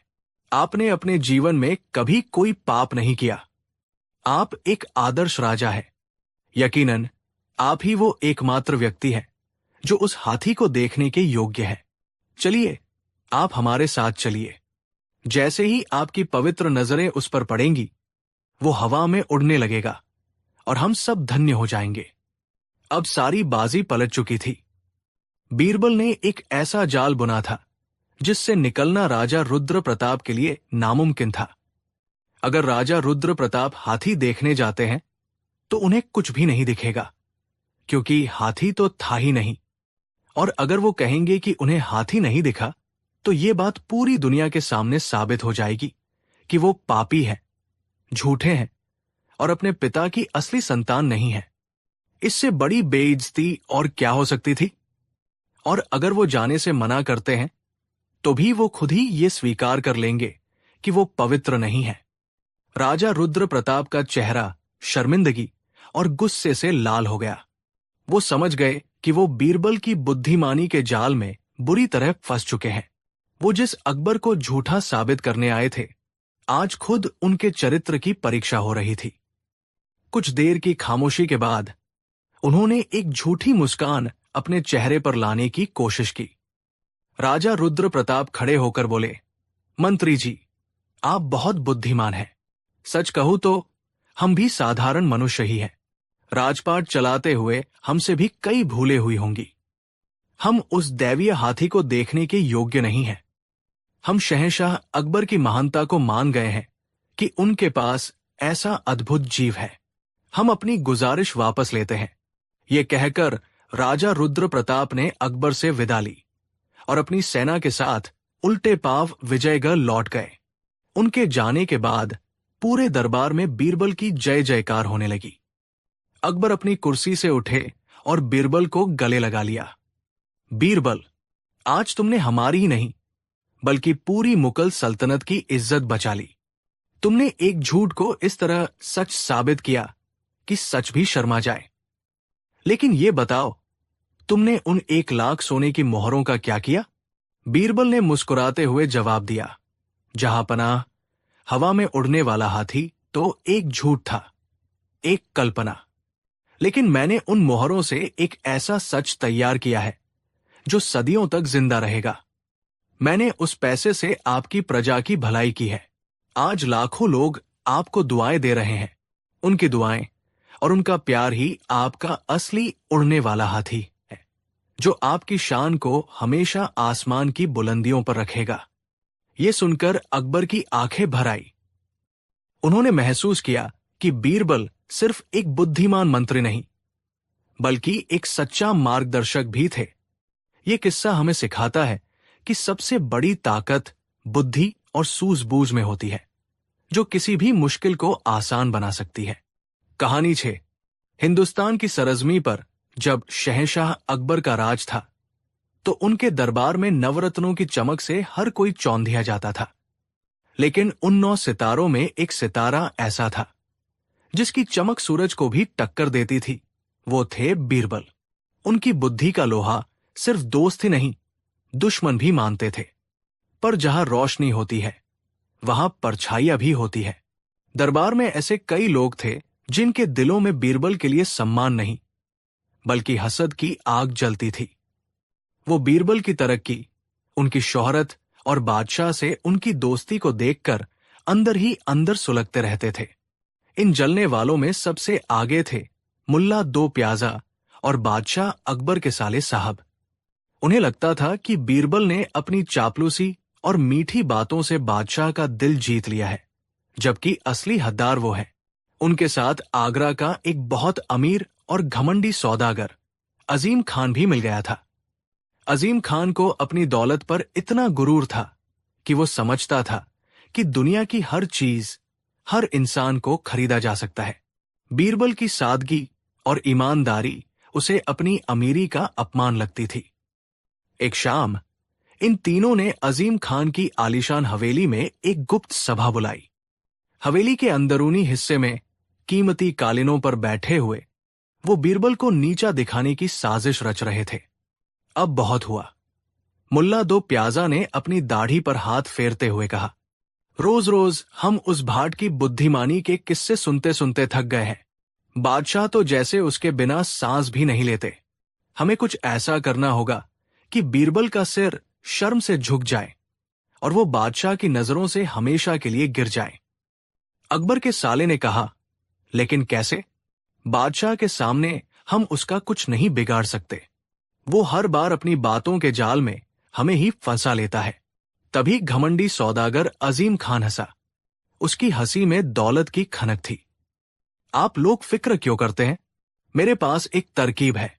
हम एक ऐसी महफिल सजाएंगे, एक ऐसी दावत देंगे जिसमें बीरबल को मेहमान बनाकर बुलाएंगे और फिर मेहमानों के सामने ही उसकी ऐसी बेइज्जती करेंगे कि वो उम्र भर याद रखेगा। हम उसे दिखा देंगे कि दौलत और रुतबे के सामने उसकी खोखली बुद्धिमानी कुछ भी नहीं है। योजना सबको पसंद आई। उन्होंने तय किया कि अजीम खान अपनी हवेली में एक शानदार दावते खास का आयोजन करेगा। इस दावत में आगरा के सभी बड़े बड़े अमीर, दरबारी और विद्वान बुलाए जाएंगे और उन सब के बीच बीरबल को अपमानित करने का पूरा नाटक रचा जाएगा। दावत की तैयारियां जोर शोर से शुरू हो गई। अजीम खान ने अपनी पूरी दौलत लुटा दी। हवेली को जन्नुमना तरीके से सजाया गया। ईरान से कालीन, तुर्की से फानूस और चीन से रेशमी पर्दे मंगवाए गए। हवा में गुलाब जल और केवड़े की खुशबू तैर रही थी। बावर्ची खाने में देश विदेश के पकवान तैयार हो रहे थे, जिनकी महक से पूरा मोहल्ला महक रहा था। दावत के दिन आगरा के सभी नामी गिरामी लोग शानदार पोशाकों में सज-धज कर अजीम खान की हवेली पहुंचने लगे। मुल्ला 2 प्याजा और बादशाह के साले साहब मेजबान की तरह हर मेहमान का स्वागत कर रहे थे। उनकी आंखों में एक अजीब सी चमक थी, जैसे कोई शिकारी अपने शिकार का इंतजार कर रहा हो। उन्होंने जानबूझकर बीरबल को दावत का न्योता सबसे आखिर में और एक साधारण से नौकर के हाथ भिजवाया था। ये अपमान का पहला कदम था। जब बीरबल अपनी साधारण सी पोशाक में हवेली के दरवाजे पर पहुंचे तो किसी ने उनकी अगवानी नहीं की। दरबार ने भी उन्हें ऐसे देखा जैसे कोई बिन बुलाया मेहमान आ गया हो। बीरबल सब समझ रहे थे। उनके चेहरे पर एक हल्की सी मुस्कान थी। वो जानते थे कि ये दावत उनके स्वागत के लिए नहीं, बल्कि उनके अपमान के लिए रखी गई है। वो शांत भाव से अंदर चले गए। अंदर का नजारा देखने लायक था। महफिल अपने पूरे शबाब पर थी। लोग सोने चांदी के बर्तनों में खा पी रहे थे, कह कहे लगा रहे थे। बीरबल को देखकर अजीम खान, मुल्ला और साले साहब ने एक दूसरे को देखा और मुस्कुराए। अजीम खान आगे बढ़ा, लेकिन उसके स्वागत में कोई गर्मजोशी नहीं थी। आइए, आइए बीरबल जी, हम तो आपका ही इंतजार कर रहे थे। उसकी आवाज में छिपा व्यंग्य साफ सुनाई दे रहा था। उन्होंने बीरबल को बैठने के लिए जो जगह दी, वो महफिल के एक कोने में थी, जहां से न तो मंच ठीक से दिखता था और न ही वो मुख्य मेहमानों के साथ बैठ सकते थे। ये अपमान का दूसरा कदम था। बीरबल बिना कुछ कहे शांति से अपनी जगह पर बैठ गए और महफिल का नजारा देखने लगे। कुछ देर बाद खाने का दौर शुरू हुआ। नौकर सोने की तश्तरियों में गर्मा गर्म लजीज पकवान लेकर आने लगे। कबाब, कोरमा, बिरयानी, शाही टुकड़ा, एक से बढ़कर एक व्यंजन परोसे जा रहे थे। हर मेहमान की थाली भर दी गई, सिवाय एक के बीरबल। नौकर उनके पास से ऐसे गुजर रहे थे जैसे वो वहां मौजूद ही न हो। बीरबल की जगह खाली पड़ी रही। ये अपमान का सबसे बड़ा और क्रूर चरण था। पूरी महफिल में बैठे लोग कानाफूसी करने लगे। कुछ को बीरबल पर तरस आ रहा था, तो कुछ इस तमाशे का मजा ले रहे थे। मुल्ला दो प्याजा और उसके साथी मन ही मन अपनी जीत पर जश्न मना रहे थे। उन्हें लगा कि अब तो बीरबल का सब्र जवाब दे ही देगा। वो या तो गुस्से में उठकर चले जाएंगे या फिर अपनी बेइज्जती पर कुछ बोलेंगे, और जैसे ही वो कुछ बोलेंगे, ये तीनों मिलकर उन्हें बातों में उलझाकर और जलील करेंगे। लेकिन बीरबल शांत बैठे रहे। उनके चेहरे पर न गुस्सा था, न अपमान का भाव। वो बस मुस्कुरा रहे थे, जैसे किसी गहरे सोच में डूबे हों। जब सब लोग खाना खा चुके तो मुल्ला दो प्याजा अपनी जगह से उठा। उसने अपनी आवाज में जितनी हो सके उतनी मिठास घोल कर कहा, बीरबल जी, आप तो बड़े ज्ञानी हैं। हम सब आपसे एक सवाल पूछना चाहते हैं। क्या आप बता सकते हैं कि एक बुद्धिमान और एक मूर्ख में क्या फर्क होता है? ये सवाल सीधा सीधा बीरबल पर एक तंज था। उनका मतलब था कि तुम बुद्धिमान बनते हो, लेकिन आज मूर्खों की तरह अपमानित हो रहे हो। पूरी महफिल की नजरें बीरबल पर टिक गई। बीरबल अपनी जगह से खड़े हुए। उन्होंने एक नजर मुल्ला पर, एक अजीम खान पर और एक साले साहब पर डाली। फिर उन्होंने पूरी महफिल को संबोधित करते हुए बोलना शुरू किया। बहुत ही उम्दा सवाल पूछा है मुल्ला जी। बीरबल की आवाज में शांति और आत्मविश्वास था। एक बुद्धिमान और एक मूर्ख में बहुत से फर्क होते हैं, लेकिन सबसे बड़ा फर्क यह है कि मूर्ख व्यक्ति अपनी दौलत, अपना रुतबा और अपना झूठा अहंकार दिखाने के लिए शानदार दावतें रखता है।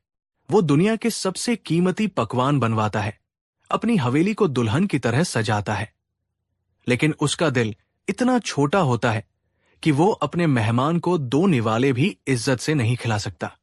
ये सुनते ही महफिल में सन्नाटा छा गया। मुल्ला दो प्याजा का चेहरा देखने लायक था।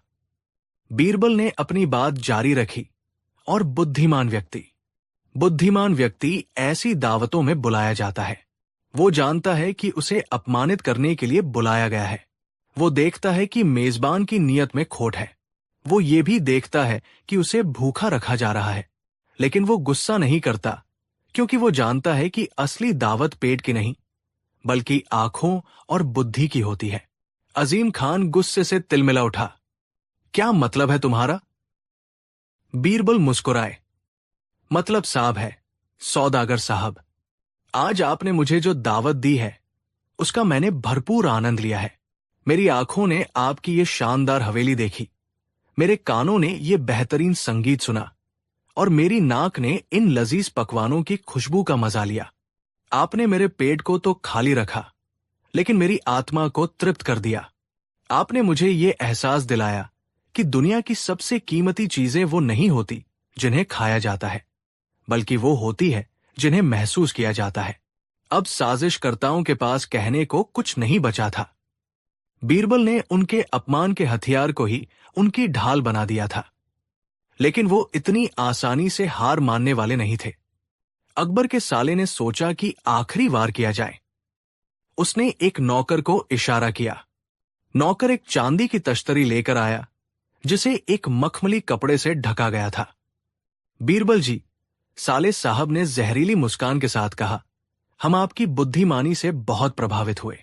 आप हमारी दावत से भूखे न जाएं, इसलिए हमने आपके लिए एक खास तोहफा मंगवाया है। यह आपकी बुद्धिमानी के बराबर की चीज है। उन्होंने कपड़ा हटाया। तश्तरी में खाने की कोई चीज नहीं थी, बल्कि राख का एक ढेर था। यह अपमान की पराकाष्ठा थी। इसका मतलब था, तुम्हारी कीमत इस राख के बराबर है। महफिल में बैठे लोग भी ये देखकर सिहर उठे। ये बहुत भद्दा मजाक था। मुल्ला और उसके साथी अपनी अंतिम जीत की उम्मीद में बीरबल की ओर देखने लगे।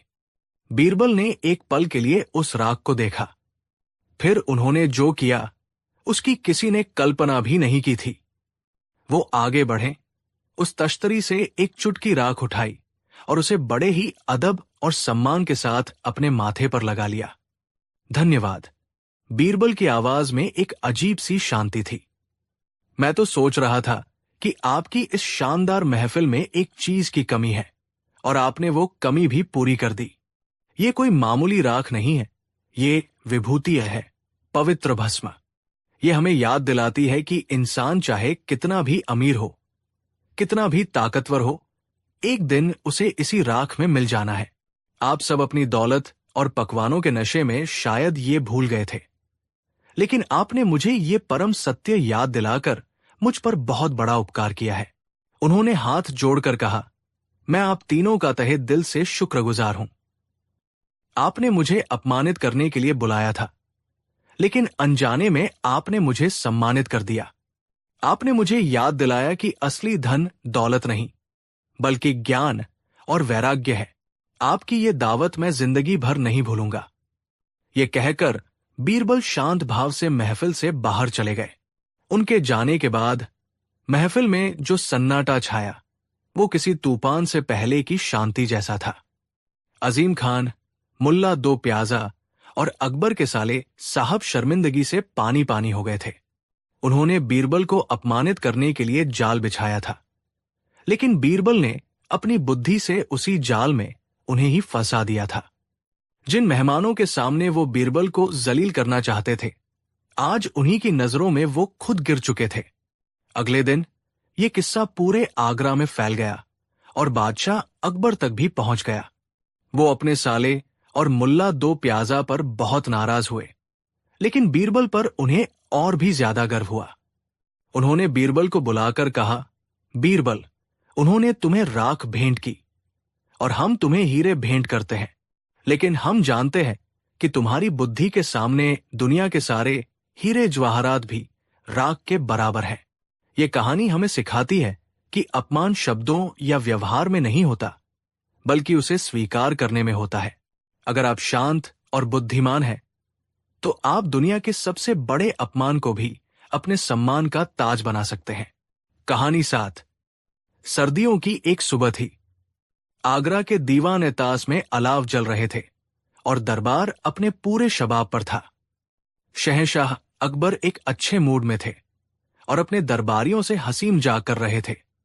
बीरबल भी अपनी बुद्धिमानी भरी बातों से माहौल को और खुशनुमा बना रहे थे।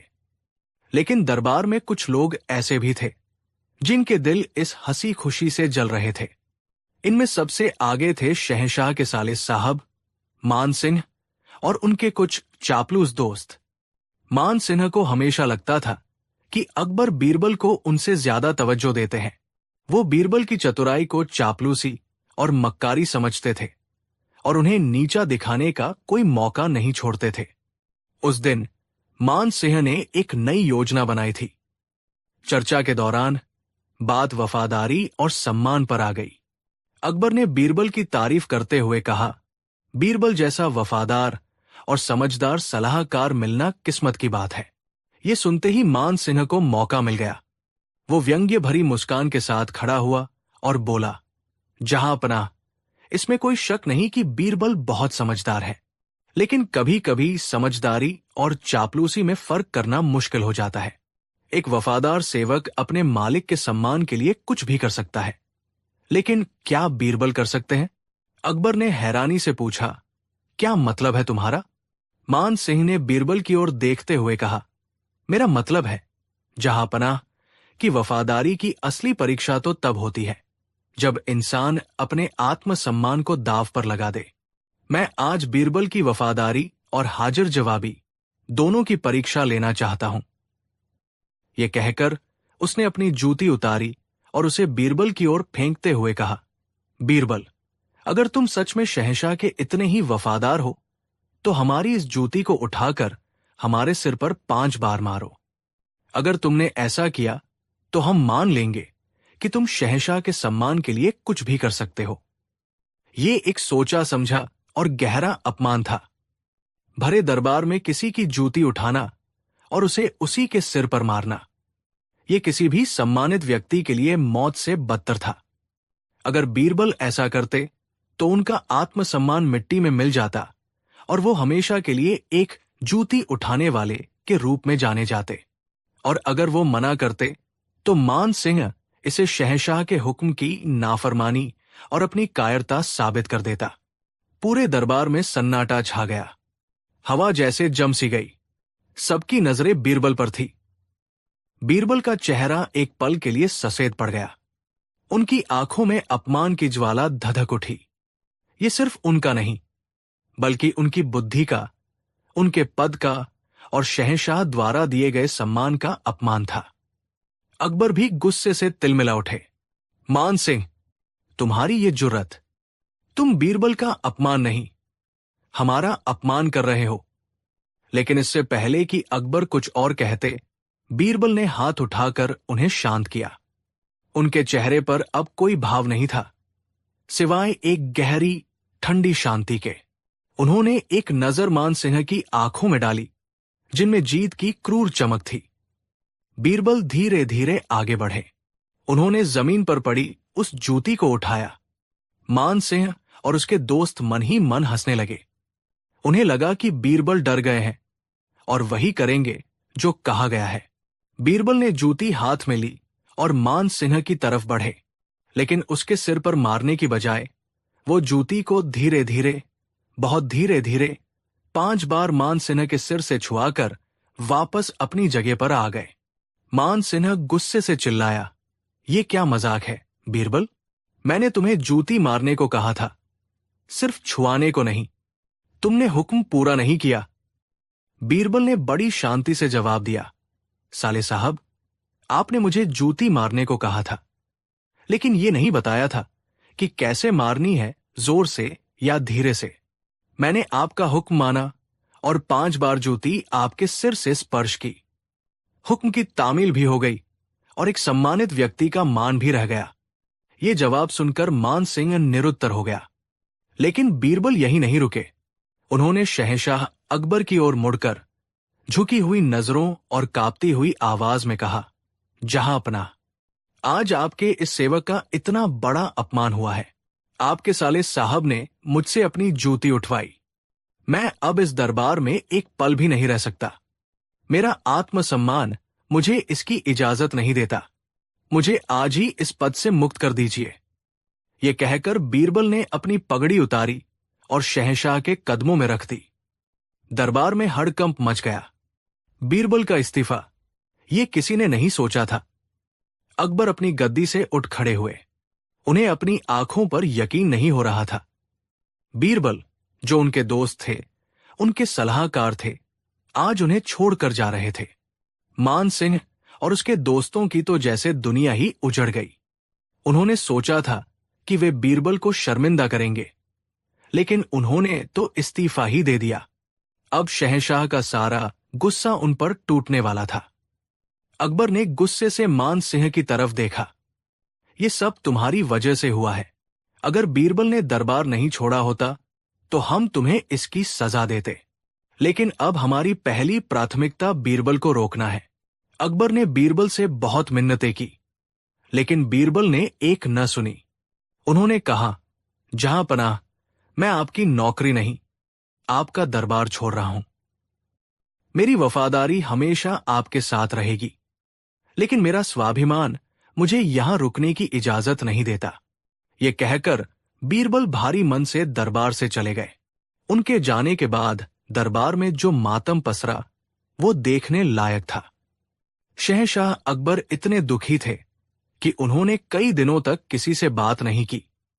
बीरबल दरबार छोड़कर अपने गांव चले गए, लेकिन उनके मन में अपमान की आग जल रही थी।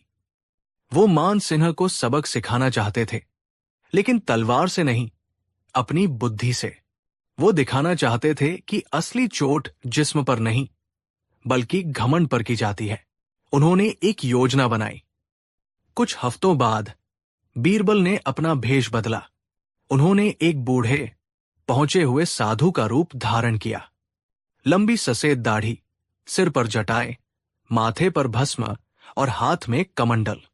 उन्हें देखकर कोई नहीं कह सकता था कि ये वही बीरबल है।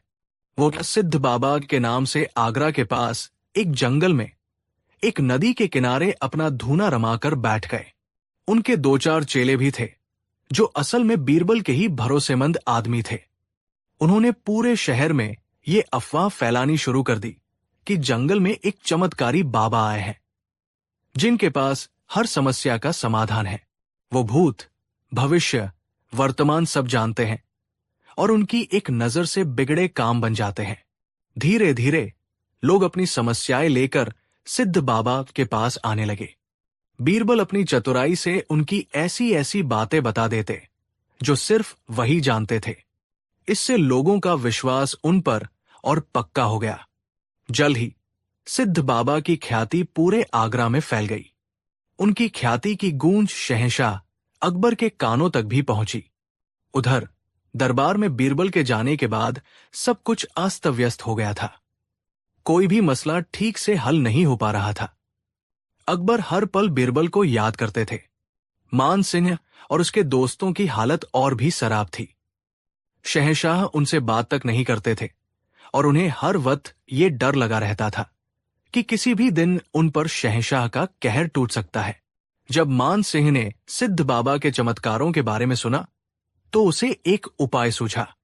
उसने सोचा, क्यों न मैं बाबा के पास जाकर शहंशाह का दिल जीतने का कोई उपाय पूछूं। अगर बाबा ने कोई चमत्कार कर दिया तो मेरी जान बच जाएगी। मान सिंह रात के अंधेरे में चुपके से सिद्ध बाबा के आश्रम पहुंचा। बीरबल उसे देखते ही पहचान गए, लेकिन उन्होंने जाहिर नहीं होने दिया। मान सिंह बाबा के पैरों में गिर गया और अपनी सारी समस्या बता दी। बाबा, शहंशाह मुझसे नाराज है। मेरी इज्जत, मेरा पद, सब कुछ दांव पर लगा है। कृपा करके कोई ऐसा उपाय बताइए जिससे शहंशाह मुझसे फिर से खुश हो जाए। बीरबल, जो सिद्ध बाबा के भेष में थे, ने आंखें बंद करके कुछ देर ढोंग किया। फिर उन्होंने अपनी आंखें खोली और गंभीर आवाज में कहा, बेटा, तुमने एक बहुत बड़ा पाप किया है। तुमने एक निर्दोष और ज्ञानी व्यक्ति का अपमान किया है, और जब तक तुम उस पाप का प्रायश्चित नहीं करोगे, शहंशाह तुमसे कभी खुश नहीं होंगे। मान सिंह कांप गया। प्रायश्चित? कैसा प्रायश्चित बाबा? बाबा ने कहा, इसका एक ही उपाय है। तुम्हें उस व्यक्ति को ढूंढना होगा जिसका तुमने अपमान किया था, और फिर एक भरी सभा में तुम्हें उसके पैरों पर अपनी नाक रगड़कर माफी मांगनी होगी। लेकिन ये इतना आसान नहीं है। तुम्हें ये सब करते हुए एक गधे की सवारी करनी होगी, अपने गले में जूतों की माला पहननी होगी और जोर जोर से चिल्लाना होगा, मैं अहंकारी हूं, मैंने एक सज्जन का अपमान किया है। ये सुनते ही मान सिंह के होश उड़ गए। ये तो अपमान से भी बदतर था। एक शहंशाह का साला, एक सम्मानित दरबारी, और ऐसी सजा? नहीं बाबा, ये तो असंभव है। इसके अलावा कोई और उपाय बताइए। मैं आपको मुंह मांगा धन दूंगा। बाबा ने गुस्से से कहा, मूर्ख, तू मुझे धन का लालच देता है? यही एकमात्र रास्ता है। अगर तुझे अपनी जान और इज्जत प्यारी है तो यही करना होगा, वरना शहंशाह का क्रोध तुझे बर्बाद कर देगा। फैसला तेरे हाथ में है। मान सिंह के पास कोई चारा नहीं था। वो जानता था कि अकबर का गुस्सा कितना खतरनाक हो सकता है। उसने रोते रोते बाबा की शर्त मान ली। अगले दिन बीरबल ने शहंशाह अकबर को एक गुप्त संदेश भेजा। संदेश में लिखा था, जहांपनाह, अगर आप अपने बीरबल को वापस चाहते हैं तो कल सुबह दीवान आम लगाइए और देखिए कि आपके साले साहब आपके लिए क्या करते हैं। अकबर संदेश पढ़कर हैरान रह गए, लेकिन उनके मन में एक उम्मीद की किरण जागी। उन्होंने अगले दिन दीवान आम का ऐलान करवा दिया। अगली सुबह दरबार खचाखच भरा हुआ था। तभी बाहर से एक अजीब सा शोर सुनाई दिया। सबने देखा कि मान सिंह एक गधे पर उल्टा बैठा है। उसके गले में पुरानी जूतियों की माला लटकी हुई है और वो जोर जोर से चिल्ला रहा है, मैं पापी हूं, मैं अहंकारी हूं, मैंने बीरबल का अपमान किया है, मुझे माफ कर दो। ये नजारा देखकर पूरा दरबार सन्न रह गया। लोगों को अपनी आंखों पर यकीन नहीं हो रहा था। शहंशाह का साला, और इस हालत में? मान सिंह गधे से उतरा और सीधा शहंशाह के सिंहासन की ओर बढ़ा। लेकिन तभी भीड़ में से एक बूढ़ा साधु बाहर निकला। वो और कोई नहीं, बीरबल थे। उन्होंने अपनी दाढ़ी और जटाएं उतार फेंकी। बीरबल, अकबर की आवाज में खुशी और आश्चर्य था। बीरबल को देखकर मान सिंह को समझते देर नहीं लगी कि उसके साथ क्या खेल हुआ है। वो शर्म और अपमान से पानी पानी हो गया। वो जानता था कि सिद्ध बाबा कोई और नहीं बल्कि बीरबल ही थे। बीरबल शांत भाव से मान सिंह के सामने खड़े हो गए। मान सिंह के पास अब कोई रास्ता नहीं था। अपनी जान बचाने के लिए भरे दरबार के सामने वो बीरबल के पैरों में गिर गया और अपनी नाक रगड़ कर माफी मांगने लगा। मुझे माफ कर दो बीरबल, मैंने तुम्हारा अपमान किया। मैं अपने किए पर शर्मिंदा हूं। जिस दरबार में बीरबल का अपमान हुआ था, उसी दरबार में आज मान सिंह का घमंड मिट्टी में मिल रहा था। बीरबल ने उसे उठाया और कहा, हमने आपको माफ किया साले साहब। ये बदला लेने के लिए नहीं था, बल्कि आपको ये सबक सिखाने के लिए था कि सम्मान किसी पद या रिश्ते से नहीं, बल्कि कर्मों से कमाया जाता है। आपने जिस जूती से मेरा अपमान किया था, आज उसी तरह की जूतियों ने आपके अहंकार को तोड़ा है। उस दिन के बाद मान सिंह ने कभी किसी का अपमान करने की हिम्मत नहीं की। बीरबल को उनका पद और सम्मान वापस मिल गया। शहंशाह अकबर पहले से भी ज्यादा उनकी इज्जत करने लगे। ये कहानी हमें सिखाती है कि अपमान का बदला हिंसा या नधरत से नहीं लिया जाना चाहिए। सबसे प्रभावी बदला वो होता है जो सामने वाले को उसकी गलती का एहसास करा दे और उसे अंदर से बदल दे। बीरबल ने अपनी बुद्धि का इस्तेमाल करके न केवल अपना सम्मान वापस पाया, बल्कि अपने दुश्मन को एक ऐसा सबक भी सिखाया जिसे वो जिंदगी भर नहीं भूल सका। ये बदला एक मिसाल बन गया जो आज भी हमें प्रेरणा देता है। कहानी 8। ये उन दिनों की बात है जब आगरा में मानसून की पहली फुहारें पड़ चुकी थी। मौसम सुहाना था और शहंशाह अकबर का मिजाज भी खुशनुमा था। कला और संस्कृति के प्रेमी होने के नाते उन्होंने उस दिन अपने दरबार को एक कला प्रदर्शनी में बदल दिया था। दूर दूर से ईरान, तुर्की और हिंदुस्तान के कोने कोने से बेहतरीन चित्रकार अपनी सबसे उत्कृष्ट कृतियों के साथ हाजिर हुए थे। दरबार की दीवारें एक से बढ़कर एक शाहकारों से सजी थी। किसी पेंटिंग में लैला मजनू की मोहब्बत की दास्तां थी, तो किसी में हल्दी घाटी के युद्ध का रौद्र रूप। किसी ने शिकार के रोमांचक दृश्य को कैनवास पर उतारा था, तो किसी ने यमुना किनारे की शांत शाम को रंगों में घोल दिया था। हर तस्वीर अपने आप में एक कहानी कह रही थी। शहंशाह अकबर एक एक तस्वीर को बड़े गौर से देख रहे थे और कलाकारों की तारीफों के पुल बांध रहे थे। उनके साथ उनके नवरत्न भी थे। बीरबल भी खामोशी से हर कलाकृति का आनंद ले रहे थे। तभी दरबार में उस्ताद मीर सैयद अली का प्रवेश हुआ, जो उस समय के सबसे महान चित्रकारों में से एक माने जाते थे। उन्होंने अपनी नवीनतम कृति शहंशाह के सामने पेश की।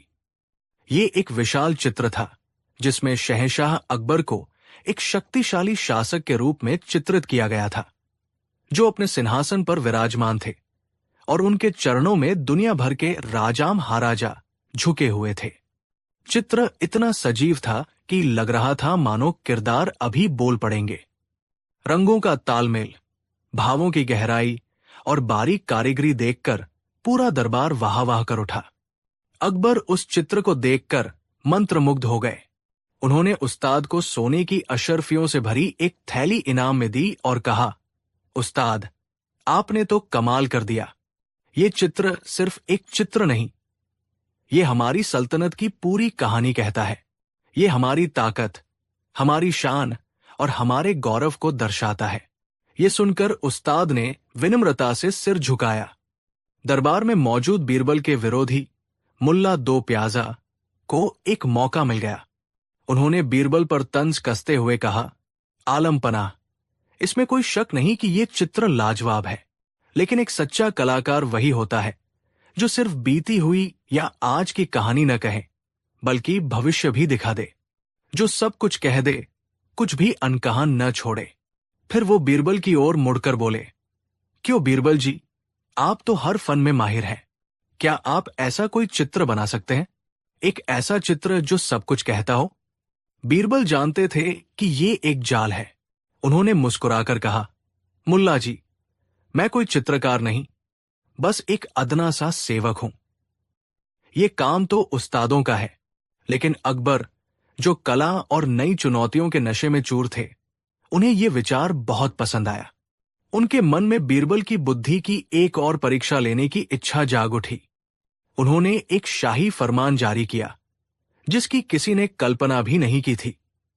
नहीं बीरबल, शहंशाह की आवाज में एक शाही आदेश का रोप था। आज हम तुम्हारी चित्रकला का हुनर भी देखना चाहते हैं।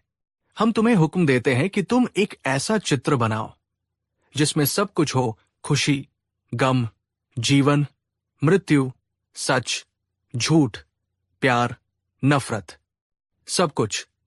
एक ऐसा चित्र जो पूरी कायनात की कहानी कह दे। और इस काम के लिए हम तुम्हें 1 महीने का वक्त और शाही खजाने से जो भी सामान चाहिए, वो सब मुहैया कराएंगे। ये हुक्म सुनते ही दरबार में सन्नाटा छा गया। बीरबल के दुश्मनों के चेहरे पर खुशी की लहर दौड़ गई। वे जानते थे कि ये एक असंभव काम है। सब कुछ को एक चित्र में कैसे समेटा जा सकता है, ये तो भगवान भी नहीं कर सकते। उन्हें पूरा यकीन था कि इस बार बीरबल बुरी तरह फंस गए हैं और 1 महीने बाद उन्हें शहंशाह के गुस्से का सामना करना पड़ेगा। बीरबल ने एक पल के लिए अपनी आंखें बंद की। उन्होंने चुनौती की गहराई को समझा। ये रंगों और रेखाओं की नहीं, बल्कि सोच और दर्शन की चुनौती थी। उन्होंने सिर झुकाया और कहा, जो हुक्म, जहां पनाह, मैं अपनी पूरी कोशिश करूंगा। बीरबल ने शाही खजाने से सबसे बेहतरीन कैनवास, दुनिया के सबसे महंगे रंग और सबसे उम्दा कुचिया, ब्रश मंगवाई। उन्होंने महल के पास ही एक अलग, शांत कक्ष की मांग की, जहां उन्हें कोई परेशान न करे। शहंशाह ने उनकी सारी मांगें पूरी कर दी। अब पूरा आगरा इस बात का इंतजार करने लगा कि बीरबल क्या कमाल करने वाले हैं। लोग तरह की अटकलें लगा रहे थे। कोई कहता कि बीरबल एक ऐसा जादुई चित्र बनाएंगे जो हर पल बदलता रहेगा। कोई कहता कि वो हजारों छोटे छोटे चित्रों को मिलाकर एक बड़ा चित्र बनाएंगे। लेकिन बीरबल का व्यवहार बड़ा रहस्यमयी था। उन्होंने अपने कक्ष के दरवाजे अंदर से बंद कर लिए और किसी को भी अंदर आने की इजाजत नहीं दी। पहले कुछ दिन लोगों ने सोचा कि वो पूरी लगन से चित्र बनाने में जुटे हैं, लेकिन जब हफ्ता गुजर गया तो पहरेदारों ने कुछ अजीब देखा। बीरबल के कमरे से न तो रंगों की महक आती थी, नहीं चित्र बनाने की कोई आवाज। वो बस सुबह कक्ष में जाते, दरवाजा बंद कर लेते और शाम को चुपचाप बाहर निकलकर अपने घर चले जाते। उनका चेहरा शांत और चिंतामुक्त रहता था। वो दरबार में भी आते, लेकिन जब भी कोई चित्र के बारे में पूछता तो वो बस मुस्कुराकर कह देते, काम प्रगति पर है। 2 हफ्ते गुजर गए, 3 हफ्ते गुजर गए। बीरबल के दुश्मन अब और बेचैन हो गए। मुल्ला 2 प्याजा ने शहंशाह के कान भरने शुरू कर दिए। जहां अपना, लगता है बीरबल आपका मजाक उड़ा रहे हैं। वो कोई चित्र नहीं बना रहे हैं, बस शाही खजाने से मिले सामान को बर्बाद कर रहे हैं और आपका वक्त जाया कर रहे हैं। आपको जाकर देखना चाहिए कि आखिर अंदर हो क्या रहा है। अकबर को भी शक होने लगा। एक दिन वो खुद को रोक नहीं पाए और बीरबल के कक्ष के पास जा पहुंचे। उन्होंने दरवाजे की झिरी से अंदर झांकने की कोशिश की, लेकिन कुछ दिखाई नहीं दिया। उन्होंने कान लगाकर सुनने की कोशिश की, पर अंदर से कोई आवाज नहीं आ रही थी। अकबर का गुस्सा बढ़ने लगा। उन्हें लगा कि बीरबल ने उनकी हुक्मदुली की है, लेकिन उन्होंने खुद को रोका। उन्होंने सोचा, नहीं, मैंने उसे 1 महीने का वक्त दिया है। मैं आखिरी दिन का इंतजार करूंगा। अगर उस दिन उसने कोई चित्र पेश नहीं किया तो उसे इतिहास की सबसे कठोर सजा दी जाएगी। आखिरकार 1 महीने का आखिरी दिन आ ही गया। पूरा दरबार किसी उत्सव की तरह सजाया गया था। शहंशाह अकबर गुस्से और उत्सुकता के मिले जुले भाव के साथ अपने सिंहासन पर बैठे थे। बीरबल के दुश्मन आज अपनी जीत पक्की मानकर बैठे थे। उन्हें लग रहा था कि आज बीरबल का सूरज हमेशा के लिए डूब जाएगा। तभी बीरबल ने दरबार में प्रवेश किया। उनके चेहरे पर वही शांत मुस्कान थी। उनके पीछे 2 सेवक एक बहुत बड़ा चित्र लेकर आए, जिसे एक कीमती मखमली पर्दे से ढका गया था। सबकी सांसें थम गई। सबकी नजरें उस पर्दे पर टिकी थी। क्या बीरबल ने सचमुच कुछ बना लिया था? बीरबल ने शहंशाह को झुककर सलाम किया। अकबर ने कड़क आवाज में कहा, बीरबल, 1 महीना पूरा हो चुका है। हम उम्मीद करते हैं कि तुमने हमारा हुक्म पूरा किया होगा। हटाओ इस पर्दे को और दिखाओ हमें वह चित्र जो सब कुछ कहता है। बीरबल ने सेवकों को इशारा किया। धीरे धीरे, बहुत धीरे धीरे मखमली पर्दा उस विशाल कैनवास पर से सरकने लगा। दरबार में बैठे हर व्यक्ति का दिल जोर जोर से धड़क रहा था। और फिर पर्दा पूरी तरह हट गया। एक पल के लिए पूरे दरबार में मौत जैसा सन्नाटा छा गया। सामने जो कैनवास था वो एकदम खाली था। सफेद, बिल्कुल सफेद। उस पर रंग की एक बूंद तक नहीं थी, कूची की एक लकीर तक नहीं थी। वो बस एक खाली कैनवास था। सन्नाटा एक जोरदार ठाके से टूटा। मुल्ला 2 प्याजा अपनी कुर्सी से खड़े होकर हंस रहे थे। हा हा हा, मैंने कहा था ना, जहां अपना, ये आदमी धोखेबाज है। इसने 1 महीने तक हम सबको बेवकूफ बनाया और अब ये खाली कैनवास लेकर आ गया है। ये आपकी और इस पूरे दरबार की तौहीन है। बाकी दरबारी भी हंसने लगे। शहंशाह अकबर का चेहरा गुस्से से तमतमा उठा। उनकी आंखें अंगारों की तरह दहक रही थी। उन्हें लगा कि बीरबल ने उनके साथ बहुत बड़ा मजाक किया है, उनकी शान को मिट्टी में मिला दिया है। बीरबल, अकबर की आवाज किसी शेर की दहाड़ की तरह गूंजी। ये क्या बकवास है? तुम्हारी ये हिम्मत कैसे हुई? हमने तुम्हें एक चित्र बनाने को कहा था और तुम ये खाली कपड़ा उठाकर ले आए। क्या तुम्हारी मौत तुम्हें यहां खींच लाई है? सिपाहियों ने अपनी तलवारें निकाल ली। बीरबल की जिंदगी का फैसला बस होने ही वाला था। लेकिन बीरबल जरा भी घबराए नहीं। उनके चेहरे पर वही शांत और रहस्यमयी मुस्कान थी। उन्होंने हाथ जोड़कर कहा, एक पल, जहां अपना, सजा देने से पहले क्या आप मेरी एक बात नहीं सुनेंगे? मैंने आपका हुक्म पूरा किया है। ये चित्र सच में सब कुछ कहता है। बस इसे देखने के लिए आंखों की नहीं, कल्पना और समझ की जरूरत है। अकबर ने हैरानी से कहा, क्या मतलब है तुम्हारा? इसमें हमें तो कुछ नहीं दिख रहा। बीरबल कैनवास के पास गए और उसे ऐसे छूने लगे जैसे वो सच में कोई मास्टरपीस हो। उन्होंने एक महान कला समीक्षक की तरह बोलना शुरू किया। उनकी आवाज में इतना आत्मविश्वास और जादू था कि पूरा दरबार, यहां तक कि शहंशाह अकबर भी मंत्रमुग्ध होकर सुनने लगे। जहां पनाह, बीरबल ने कैनवास के एक कोने की ओर इशारा करते हुए कहा, जरा यहां देखिए। ये सफेद रंग जो आपको दिख रहा है, ये खालीपन नहीं है, ये जीवन का जन्म है। एक बच्चा जब पैदा होता है तो उसका मन इसी कैनवास की तरह कोरा और पवित्र होता है। ये सादगी है, मासूमियत है। यहीं से सब कुछ शुरू होता है। फिर उन्होंने कैनवास के दूसरे हिस्से की ओर इशारा किया। और अब यहां देखिए, आपको ये जो खाली जगह दिख रही है, यहां मैंने एक गरीब किसान के परिवार की खुशी को चित्रित किया है। वे अपनी छोटी सी झोपड़ी में बैठे हैं, सूखी रोटी खा रहे हैं, लेकिन उनके चेहरों पर संतोष की चमक है। ये खुशी इतनी पवित्र और सच्ची है कि उसे किसी रंग में कैद नहीं किया जा सकता। इसलिए मैंने उसे ऐसे ही छोड़ दिया। मुल्ला दो प्याजा ने चिल्लाकर कहा, बकवास, हमें कोई किसान नहीं दिख रहा। बीरबल ने मुस्कुराकर कहा, उसे देखने के लिए दिल में संतोष होना चाहिए मुल्ला जी, ईर्ष्या नहीं। फिर वो आगे बढ़े। और ये देखिए जहांपनाह, ये कैनवास का मध्य भाग। यहां मैंने सच्चे प्यार की कहानी बनाई है। एक प्रेमी और प्रेमिका जो एक दूसरे की आंखों में खोए हुए हैं। उनका प्यार इतना गहरा है कि दुनिया की कोई चीज उन्हें दिखाई नहीं दे रही, और इसीलिए वे हमें भी दिखाई नहीं दे रहे। ये प्यार की निस्वार्थता है। दरबार में अब हंसी की जगह एक गहरी खामोशी ने ले ली थी। लोग बीरबल की बातों में खोने लगे थे। अब जरा इस तरफ नजर डालिए। बीरबल की आवाज अब थोड़ी गंभीर हो गई थी। यहां मैंने एक राजा का घमंड और एक साधु की विनम्रता को दर्शाया है। राजा सोने के सिंहासन पर बैठा है, लेकिन उसका मन अशांत है। साधु जमीन पर बैठा है, लेकिन उसका हृदय शांत है। उनका ये टकराव इतना सूक्ष्म है कि उसे केवल महसूस किया जा सकता है, देखा नहीं जा सकता। और जहांपनाह, सबसे महत्वपूर्ण हिस्सा, ये देखिए। उन्होंने कैनवास के सबसे ऊपरी हिस्से की ओर इशारा किया। ये जो अनंत सफेदी आप देख रहे हैं, ये मृत्यु के बाद का सत्य है।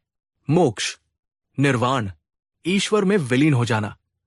एक ऐसी अवस्था जहां कोई रूप नहीं, कोई रंग नहीं, कोई भेद नहीं। सब कुछ उसी एक परम सत्य में समा जाता है। क्या इस सब कुछ को किसी रंग या लकीर से बांधा जा सकता है? बीरबल एक पल के लिए रुके और फिर उन्होंने अपनी बात का सार प्रस्तुत किया। जहांपनाह, आपने मुझसे एक ऐसा चित्र बनाने को कहा था जो सब कुछ कहता हो। सब कुछ का मतलब है हर इंसान की अपनी कहानी, अपनी कल्पना। मैंने ये कैनवास खाली इसलिए छोड़ा ताकि इस दरबार में मौजूद हर व्यक्ति इसमें अपनी कहानी देख सके।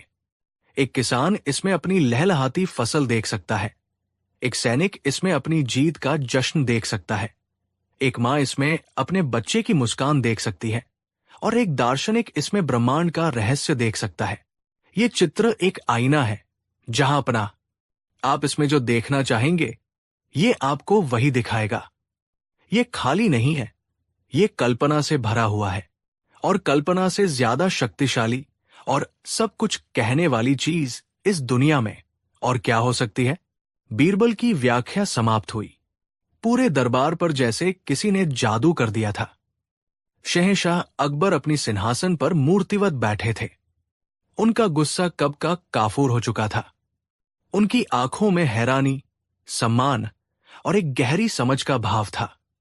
उन्हें आज कला का एक नया और बहुत गहरा अर्थ समझ में आया था। कला सिर्फ वो नहीं है जो कलाकार बनाता है, कला वो भी है जो देखने वाला उसमें देखता है। मुल्ला दो प्याजा और बीरबल के दुश्मनों के सिर शर्म से झुक गए थे। वे बीरबल को बुद्धि में हराना चाहते थे, लेकिन बीरबल ने उन्हें दर्शन और कल्पना के एक ऐसे स्तर पर लाकर पटक दिया था जहां उनकी छोटी सोच पहुंच ही नहीं सकती थी।